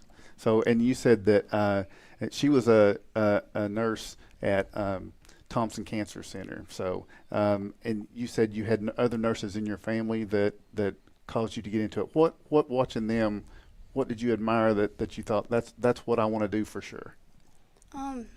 I feel like I never got to watch my grandma do it much. I know that she was a prison nurse when I was younger, but I don't know much about it. My mom, she's worked in the ER. She was an Army nurse, and right now she works at the Wartburg prison. And I think just coming back with all the stories and everything, and just all the angry people that she has to deal with, I guess I just admire her patience to be able to deal with those kind of people who sometimes don't even want to be helped. And just I've always wanted to just be the person that they see beforehand, maybe to hopefully be an inspiration beforehand and just be able to help them just a little bit. I think people would say to my sister, how can you deal with that? Because most of your patients that come in, they don't make it. And I've always admired what she did, because I thought that would make a lot of people not willing to do it. So what a great thing that she is willing to be there for them. And when you described that you wanted to be the person that tried to lift someone up before they went into surgery, I mean, did you come up with that on your own? How was that laid on your heart, do you think? I was kind of interested into nursing because my mom was talking about it, but as I was going down the things, I was like, I feel like that would just be a really heavy-hearted place, because I've been into hospitals many times, and every time I walk in, it's drowsy. And so sometimes there's just that one nurse that you see. When I think of a happy nurse, I think of a nurse with cookies, or when I broke my arm, a nurse gave me popsicles, and that was the nurse that I saw before and after my surgery, and she was just there for me, giving me popsicles and just helping me with my pain and everything. Last thing I'll say, something I know about middle college, there's a reason not many people do it. And that is because of the intense workload that comes with it. So when you do allow yourself to do something, is there something that is an enjoyment? I mean, you obviously probably enjoy studies and you enjoy education. Is there something outside of education, when you do have that time away from the books or whatever, what is the thing that you're going to be doing that is a fun leisure time activity that doesn't have anything to do with education? I guess just hanging out with my friends. I like to go for runs. Otherwise, I play the piano. Other than that, I don't really do much else. Not much else. Well, yeah. That's I believe you're doing quite a bit. And so I think anybody that's heading into surgery one day and you're the nurse that's there with them, I think they're very fortunate. And I enjoy these segments. It's really uplifting to hear about the future goals and plans. These guys, we're in good hands. Yeah, but I want to before you guys leave, I want to steer away from academics a little bit because that's boring, and back into sports. So, Angelina, I'm not sure I was here the last time that you were on, but I do know that, and you even mentioned that you run track, but you don't just run track. You're a pretty good track athlete, I understand. So, what events? I'm a hurdler. I do 100-meter hurdles and 300-meter hurdles. I did long jump my freshman year, and I almost did it my sophomore year. Then I stopped it. But I kind of just like mid-distance running. Okay, and you were here for last track season, is that correct? Or yes. am I wrong? All right, so you knew Riley Lance. She was a senior last year. She was really good both in the 100 and 300-meter hurdles, had quite a few wins under her belt. She's gone now. She's graduated. So what do you think? You ready to pick up that slack? I would like to. She was actually a very big inspiration to me, especially because she actually hurt her foot towards the end of the season last year, and she still went to every single practice. and watched, and she just did what she could. So Riley was actually a really big inspiration to me. So what brought you from Illinois to Tennessee? We bought property. Okay. Do we talk funny down here? Does Wyatt talk funny? I thought everyone talked funny when I first got here. Most of us do. Yeah, sometimes it still catches me off guard, but I've adapted. Do they think you talk funny? I definitely, people mocked me a little bit, jokingly. I wasn't getting bullied, but they would joke with me about just words I would say differently. And Wyatt you're not from Illinois. You're born and raised Scott County. So I'm not sure how, now that we're 8 weeks into the season, that we've finally gotten you on the roundtable with as prolific a season as you have had at wide receiver. We had Ava Claire on, but we're just now getting you on. So this has been a burning curiosity thing for me, and so I'm finally getting a chance to get you on here and ask you. So, and this is not even football related. This is basketball related. And we brought this up while you were in the audience one week, and that is you talked your entire team into bleaching their hair because you were going to do it with them. I was, yeah. And then you bailed, and you didn't do it. So I want to know the story. Crap. We were lifeguarding at the pool, me, Jake, and Isaiah.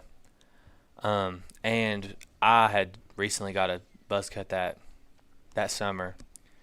And Jagan got one with me the summer of our junior year the summer of our sophomore year going into our junior year.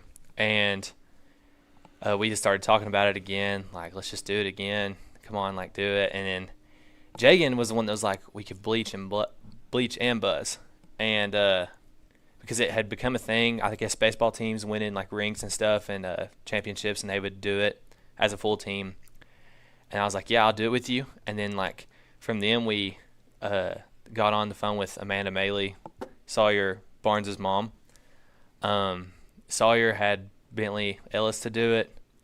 I think it was only those three.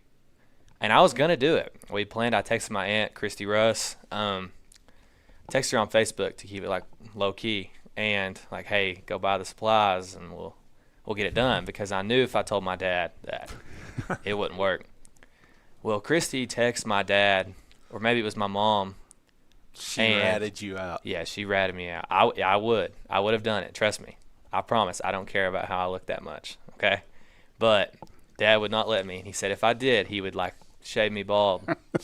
Like no need to bleach when you're bald, right? Oh yeah, no, there ain't no hair to be colored. So all right, so still some football to go. Matter of fact, I hope you have to miss the first of basketball season personally. Me too. But Yep. Real quick, expectations for basketball. I think we have a really good experienced team on our hands. 7 or 8 seniors this year, maybe. I'm pretty sure. And speaking for myself, I don't know how great I will be coming back. I've actually kind of lacked in, putting in the work in the gym and shooting. I need to get that back under control, go shoot some shots, trying to kind of get my touch and my rhythm back. But as far as the team, I've heard people say a lot of good things about Isaiah and Goody. And Logan Phillips has grown a lot, apparently, what people have been saying. They're really adapting to Brent's coaching methods, and I think with Brent, we all really love Brent. He's a great guy to be around. I've talked to Brent. I've grown close to him in the matter of time that I even spent with him in the summer. I really like the way he plays. He's a very smart coach, understands concept of high school, just boys basketball, just as a whole. He's a very smart, just like the guy, Anderson County's Jordan Jeffers. I'll brag on him too. He's a very smart coach. Just like him, they coach together. I think we needed a lot of that, and I think we got a perfect coach, and I think we got a perfect team to go make a good run this year and do something special.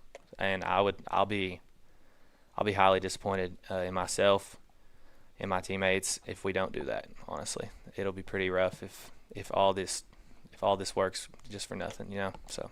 All right, so that's Wyatt Lloyd, Scott High senior, and his 3.94 GPA, and Angelina Del Rio Carey, and first ever middle college student at Scott High School. Pretty impressive. And Lexi Gilreath from Oneida, senior cheerleader, was also a scholar athlete unable to be with us tonight. Thank you guys for joining us. We're going to take one last break. When we come back, we'll wrap it up with our cheerleader segment and pick the winners of this week's games. Danny's Drugs has been dedicated to providing patients with quality healthcare services since 1966. From our beginnings as a fountain drugstore to our current location on the 4th Lane in Oneida, one thing has remained the same: exceptional service. Our staff of highly motivated and carefully trained professionals understand your needs and respond to them in a personal and friendly manner. Our staff works together as a team to provide the finest patient care available. That's Danny's Drugs, putting patients first since 1966. Congratulations to the South Fork Physical Therapy Class of 2026. Through the years, it has been our privilege to be a part of these young people's lives. To all of these seniors, Highlanders, and Indians, we wish you a lifetime of health and happiness. Thank you for allowing South Fork Physical Therapy to be a part of your journey.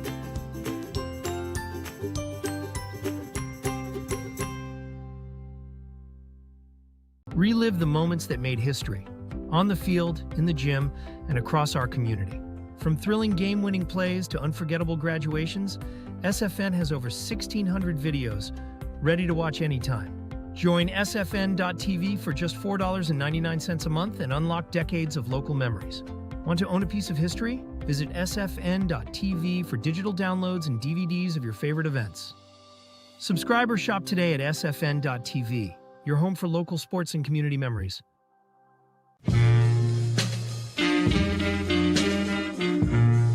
When you need physical therapy, don't just think of sports injuries and post-operative care. At South Fork Physical Therapy, we treat patients in all stages of life and with a wide variety of symptoms, from vertigo and headaches to hip pain and plantar fasciitis. The next time you need physical therapy, think South Fork Physical Therapy. From head to toe, we are here to help you.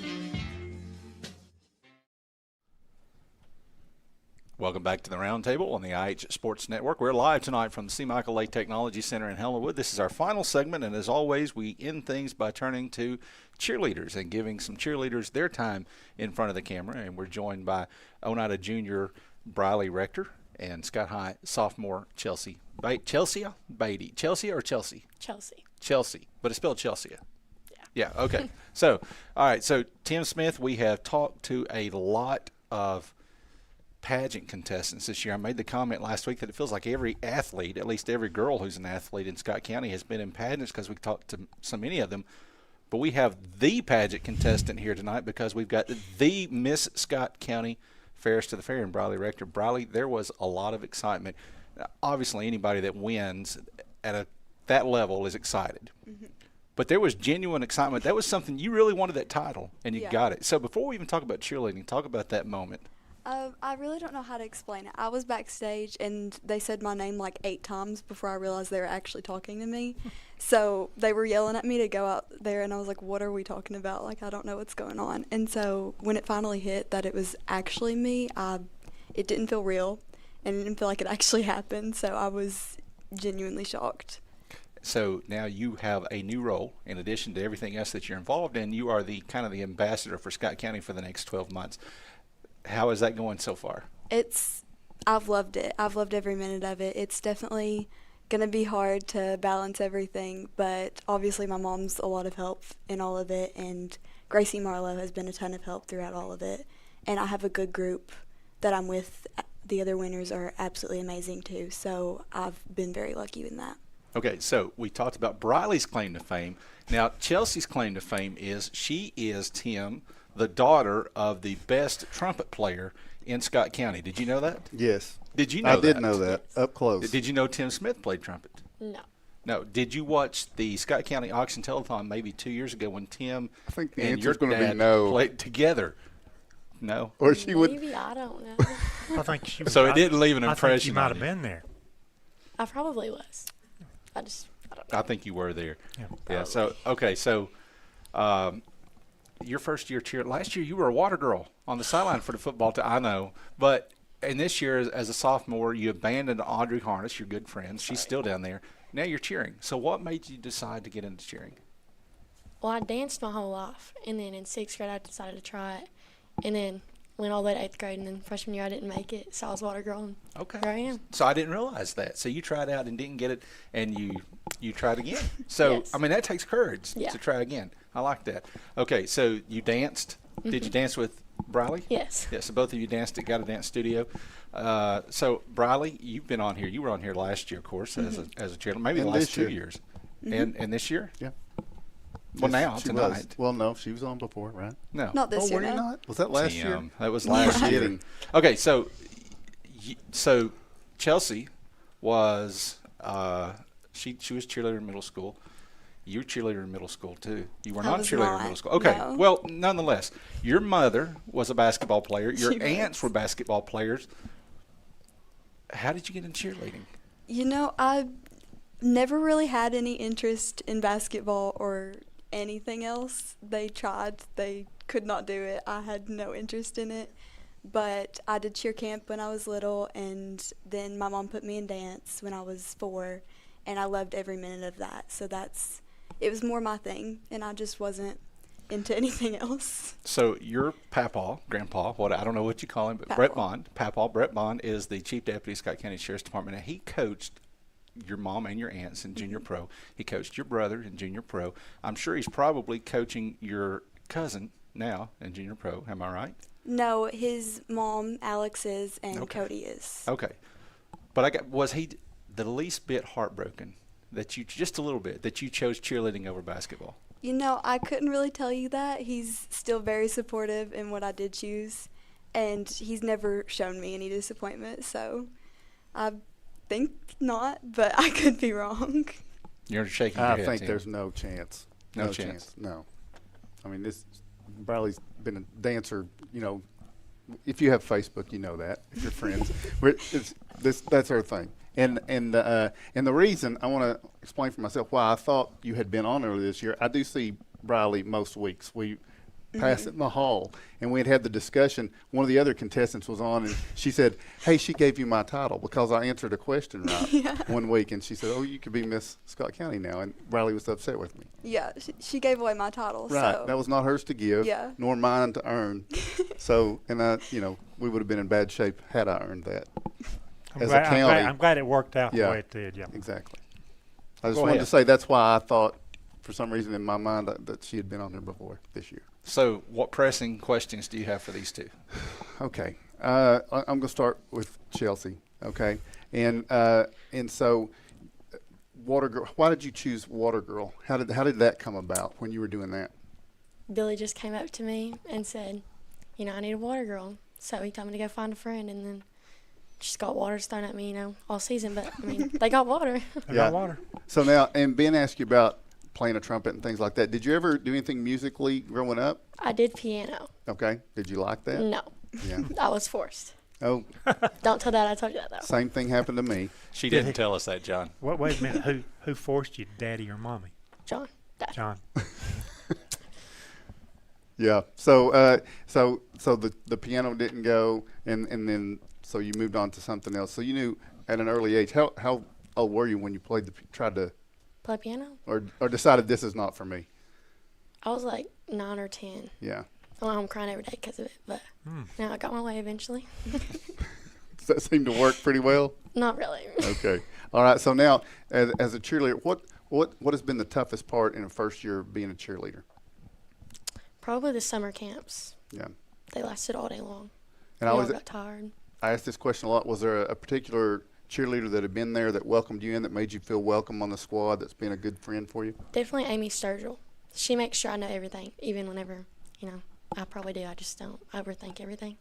So are you for sure going to stick with cheerleading as long as you can, or are you ready to try something else because you're trying different things? I'm sticking with cheer. Sticking with cheer? Yes. What's been your favorite part of a Friday night? Definitely the stunts and when everybody gets excited with us. Okay. And when we win, but. Okay. Briley, so you didn't cheer middle school, but you decided to in high school. What brought about that choice? I really don't know. We had talked about it, and my mom told me that if I was going to do it, I needed to do it my freshman year because my brother was a senior. And so she said, I'm not going to the games if you don't do it your freshman year. So that's kind of how it came about. And then I kind of just stuck with it. So that's So what has been what's been the best part of that decision? Do you feel like? I've known most of the girls I've cheered with my entire life, but I wasn't really close with them. But through cheer, I've gained some of my best friends now that I'm with all the time. Okay, and talking about the win as Miss Scott County, I mean, Cameron kind of set the bar high. She did a lot of things right. She got into a lot of community projects and things. Have you had time to think about what you would like to do to kind of leave your legacy in that spot? A little bit. We're working on some stuff right now that I'm not going to say too much about just because it's still in the works and we still don't really know exactly what we're doing with it, but I'm very excited about it. Do you have a timeline when you think it'll be revealed if it works out? Hopefully soon. I don't really have an exact timeline, but hopefully it'll come out soon. Okay. Well, and I know that when Cameron decided what she was going to do, we had her back on. And so I would extend that invitation. We'll be doing roundtables. And so when you're ready to make that announcement, this would be a good place to do it, I think. Okay. Yep. So, and Chelsea, so tell me this. They've just kind of given you a brief description of your dad and I. We went to school together. We were in band together. So, you know, is he a funny guy around the house? Does he tell good jokes? Do you laugh at what he says? No. Not really. No, not really. Okay. What's his best quality as a dad? I mean, I know that's a tough question because he's got a lot of good. So first, let me say, I was younger than John when we were in school, but he was like the cheerleader you mentioned that welcomed you in and was good to you. He was good to me in the band, and so I'll never forget that because it can be hard going into a new organization like that. So he was always good to me. So I think you should brag on your dad and your mom as well. I've known them both for a while. So what are the two things that you feel like each one of them does the best as far as for you? Mom always shows up to like everything, even if like whenever I did soccer in middle school, she went even though I was on the bench every day, every game. She was there. Maybe on Facebook, but she was there. She's just always there and stuff. And Dad, he's definitely tougher, but he's like, you know he's doing it for a good reason. Yes, like he's tough, and then whenever he doesn't need to be, he's loving. Yeah. He was always good to me in those situations, so I appreciate that. I just wanted to have something good said about John Beatty because I don't do that very often. Who would say anything bad about John Beatty? I can't imagine anybody would. I can't imagine that either because he's a friend of mine. So therefore, I didn't ask the question that Tim just asked. John, thank you very much. If I recall, on the cheer team this year, Chelsea, there's only one senior? Yes. What does a senior cheerleader do in terms of leadership for the whole group? She's definitely our biggest role model. Like, she's so, like, I don't even know how to explain her. She's just amazing. She never makes us feel judged or anything. Like, you'd think one would, but she doesn't put herself in front of us. Like, she doesn't make herself better or anything.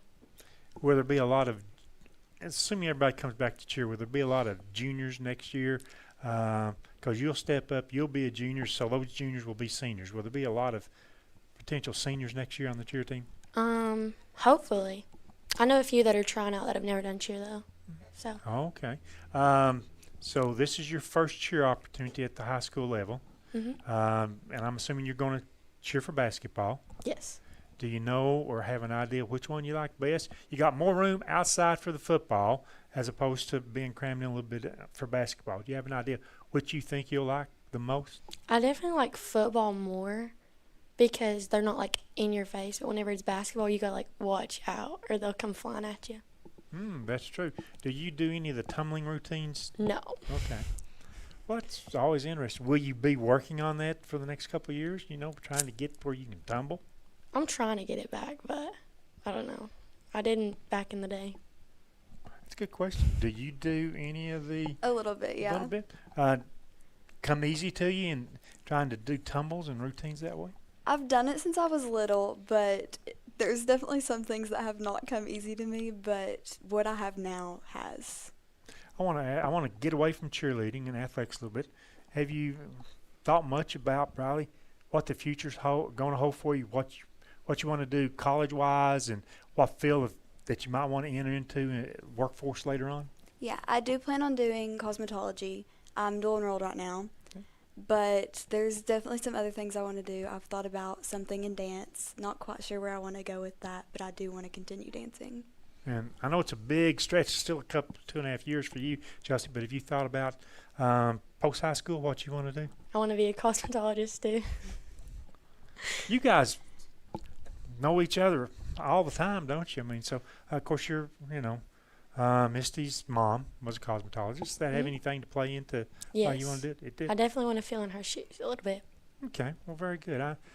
I always like to talk with our scholars and our cheerleaders, see what the future is going to be. So I think y'all have picked a couple of good subjects. It's an area that's, even though you won't work on somebody like me, it's an area that you'll always have a large clientele for. So Briley is dual enrolled at TCAT. She just said, are you going to take that route as well? Dual enroll at TCAT, get a leg up on your cosmetology career while you're still a junior in high school. It's a great opportunity.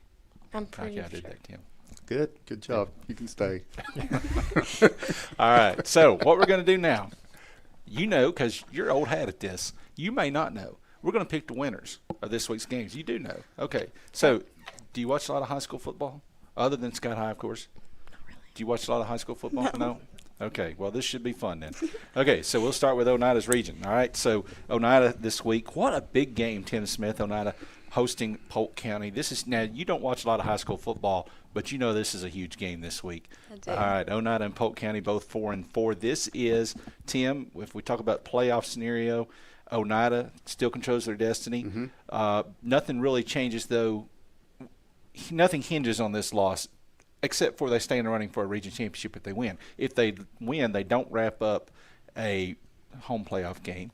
If they lose, they don't lose out on a home playoff game necessarily. That comes next week against Eagleton. For Polk County, though, they've got an opportunity. If they win, they wrap up not only a home playoff game but also the region championship, and nobody saw that coming. So there's a lot riding on this game for both teams. Polk County fell into a scheduling issue where they played 7 games, and the last 3 games are their region games. So that's a good spot to be. They'll be in that next year too.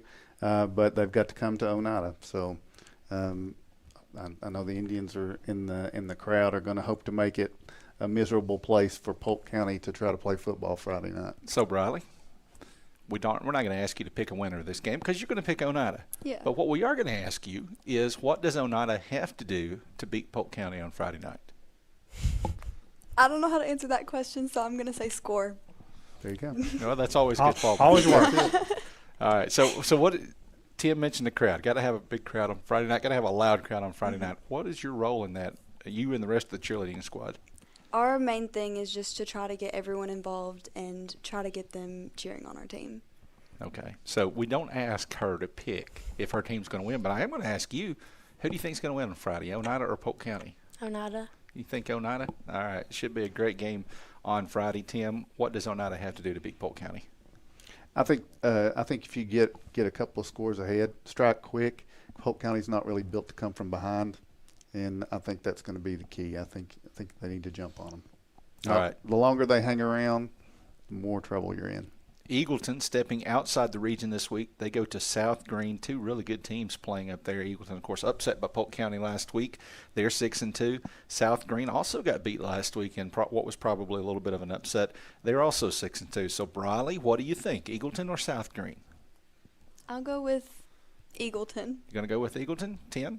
I'm going to agree. I think Eagleton got woke up by Polk County. I think they maybe were believing their press a little bit, and they're gonna respond this week with a big win.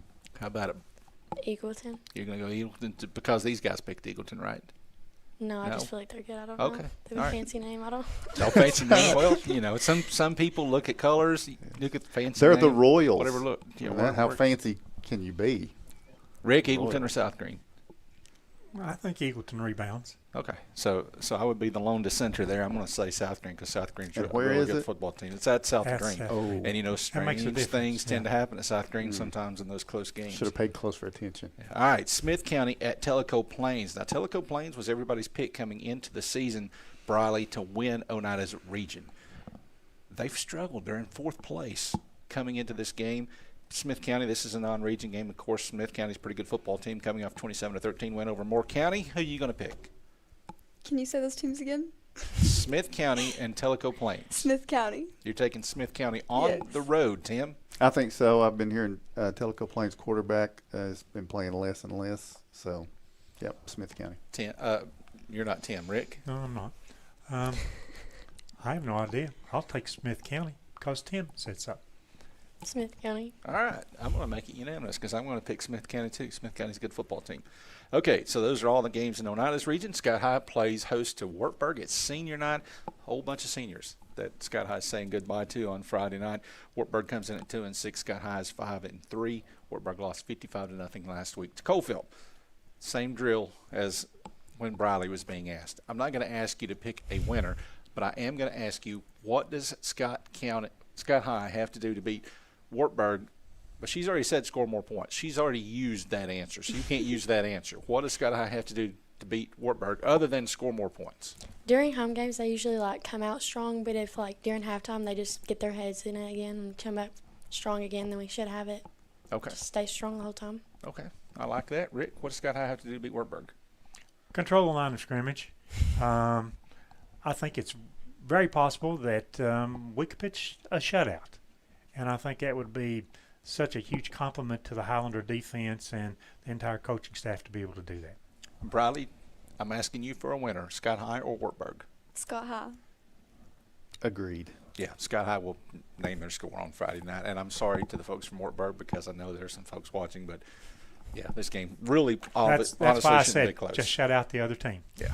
All right, Austin East at Meigs County. Meigs County is 7-1, Chelsea. They are coming off that win last week over Scott High. It was a good close game, but Meigs County is really good, ranked number 4 in the state. Austin East has struggled a little bit.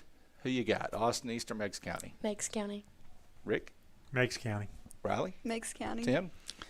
Meigs County got their wake-up call last week, I think, and I think Austin East will pay. Yeah, I think Meigs County big in that one. All right. I don't think big, but I mean 28-0. Running clock. Yeah, running clock. They Yeah. just. All right. Biggest game of the week, as far as we're concerned. McMinn Central is at Sweetwater. Both of these teams are 5-3. You saw Sweetwater last week. How did you like that drive down? I don't really remember it. I slept the entire way. Okay. You got to make that drive next week to Sweetwater. Are you looking forward to that? Not really. Me neither. Before we pick this, can you tell me the implication who you want as a Highlander fan to win this? You got to have McMinn Central to win this game. If Sweetwater wins, it does not mathematically eliminate Scott High from the playoff picture, but it makes it awfully difficult. You're then left rooting for Austin. And Austin East has to, Where's the game? The game is at Sweetwater. So, with that said, a lot riding on this game. Who are you taking? Can you name them again? McMinn Central at Sweetwater. Sweetwater. Rick? McMinn. Not just because we need him to win. I think McMinn will. They've got a good passing attack, good receivers. I think McMinn will just. They know they got to win because they're fighting for that 1 seed, 2 seed there themselves. So. How about it, Briley? McMinn Central at Sweetwater. You didn't remember who was playing, did you? Be honest. No. Okay, McMinn Central or Sweetwater? McMinn. I don't see how it couldn't be McMinn. Probably. I mean, I just feel like they've. It's not no knock against Sweetwater. McMinn's just played well. It's because I don't want to leave Chelsea out on the land by herself. I'm going to take Sweetwater, but I hope, obviously, McMinn wins this game. I don't understand football, so. Well, at least you're honest. All right, last game. Kingston is playing at Rockwood. Big rivalry game down in Rome County. Kingston has not played in a couple of weeks. Their last time out was against Scott High. They won that game 28-3. Rockwood coming off a 35-0 win over Cumberland County. You've seen Rockwood this year. 2 pretty good football teams. Kingston is 5-2. Rockwood is 5-3. It's being played at Rockwood. I don't know if that matters. They're very close together. Who are you taking? Rockwood? I don't. Yeah. You said that with a question mark. Rockwood. I needed you to back up and say it again with a period. What was my other option? Kingston. Rockwood. Okay, better. Rick? One of the oldest football rivalries in the state of Tennessee. They probably played each other 70 or 80 times in their history. I go with Kingston. I just don't ask me why. I just go with Kingston. Kingston. I want to go with my heart, which is Rockwood, but I think it's going to be Kingston. Yeah, Kingston, they're a very good defensive football team, so I'm going to take Kingston as well. All right, so game time Friday night. Oneida and Polk County will be at 7:30. It's senior night. Sky High and Wartburg will be at 7:30. It's also senior night there. Before we sign off, I want both of you to tell everybody at home why they need to get out to the games this week and bid these seniors farewell. Briley, we're starting with you. Let's come support all of our seniors in maybe their last home game and just show them love. All right. The louder the stadium is, the better the boys get, and they get hype. So just support them for senior night. It's going to win. All right, good deal. So Briley Rector, she's a junior. Chelsea Beatty, she's a sophomore. Thank you for joining us. We're going to sign off by saying thank you to Greg Bond behind the scenes, to Leetta Boyd, who as always is our bouncer, for Tim Smith and Rick Keaton. I'm Ben Garrett. Friday night, we'll see you with the Rogers Group pregame show beginning at 6:30 on the IH Sports Network. Good night.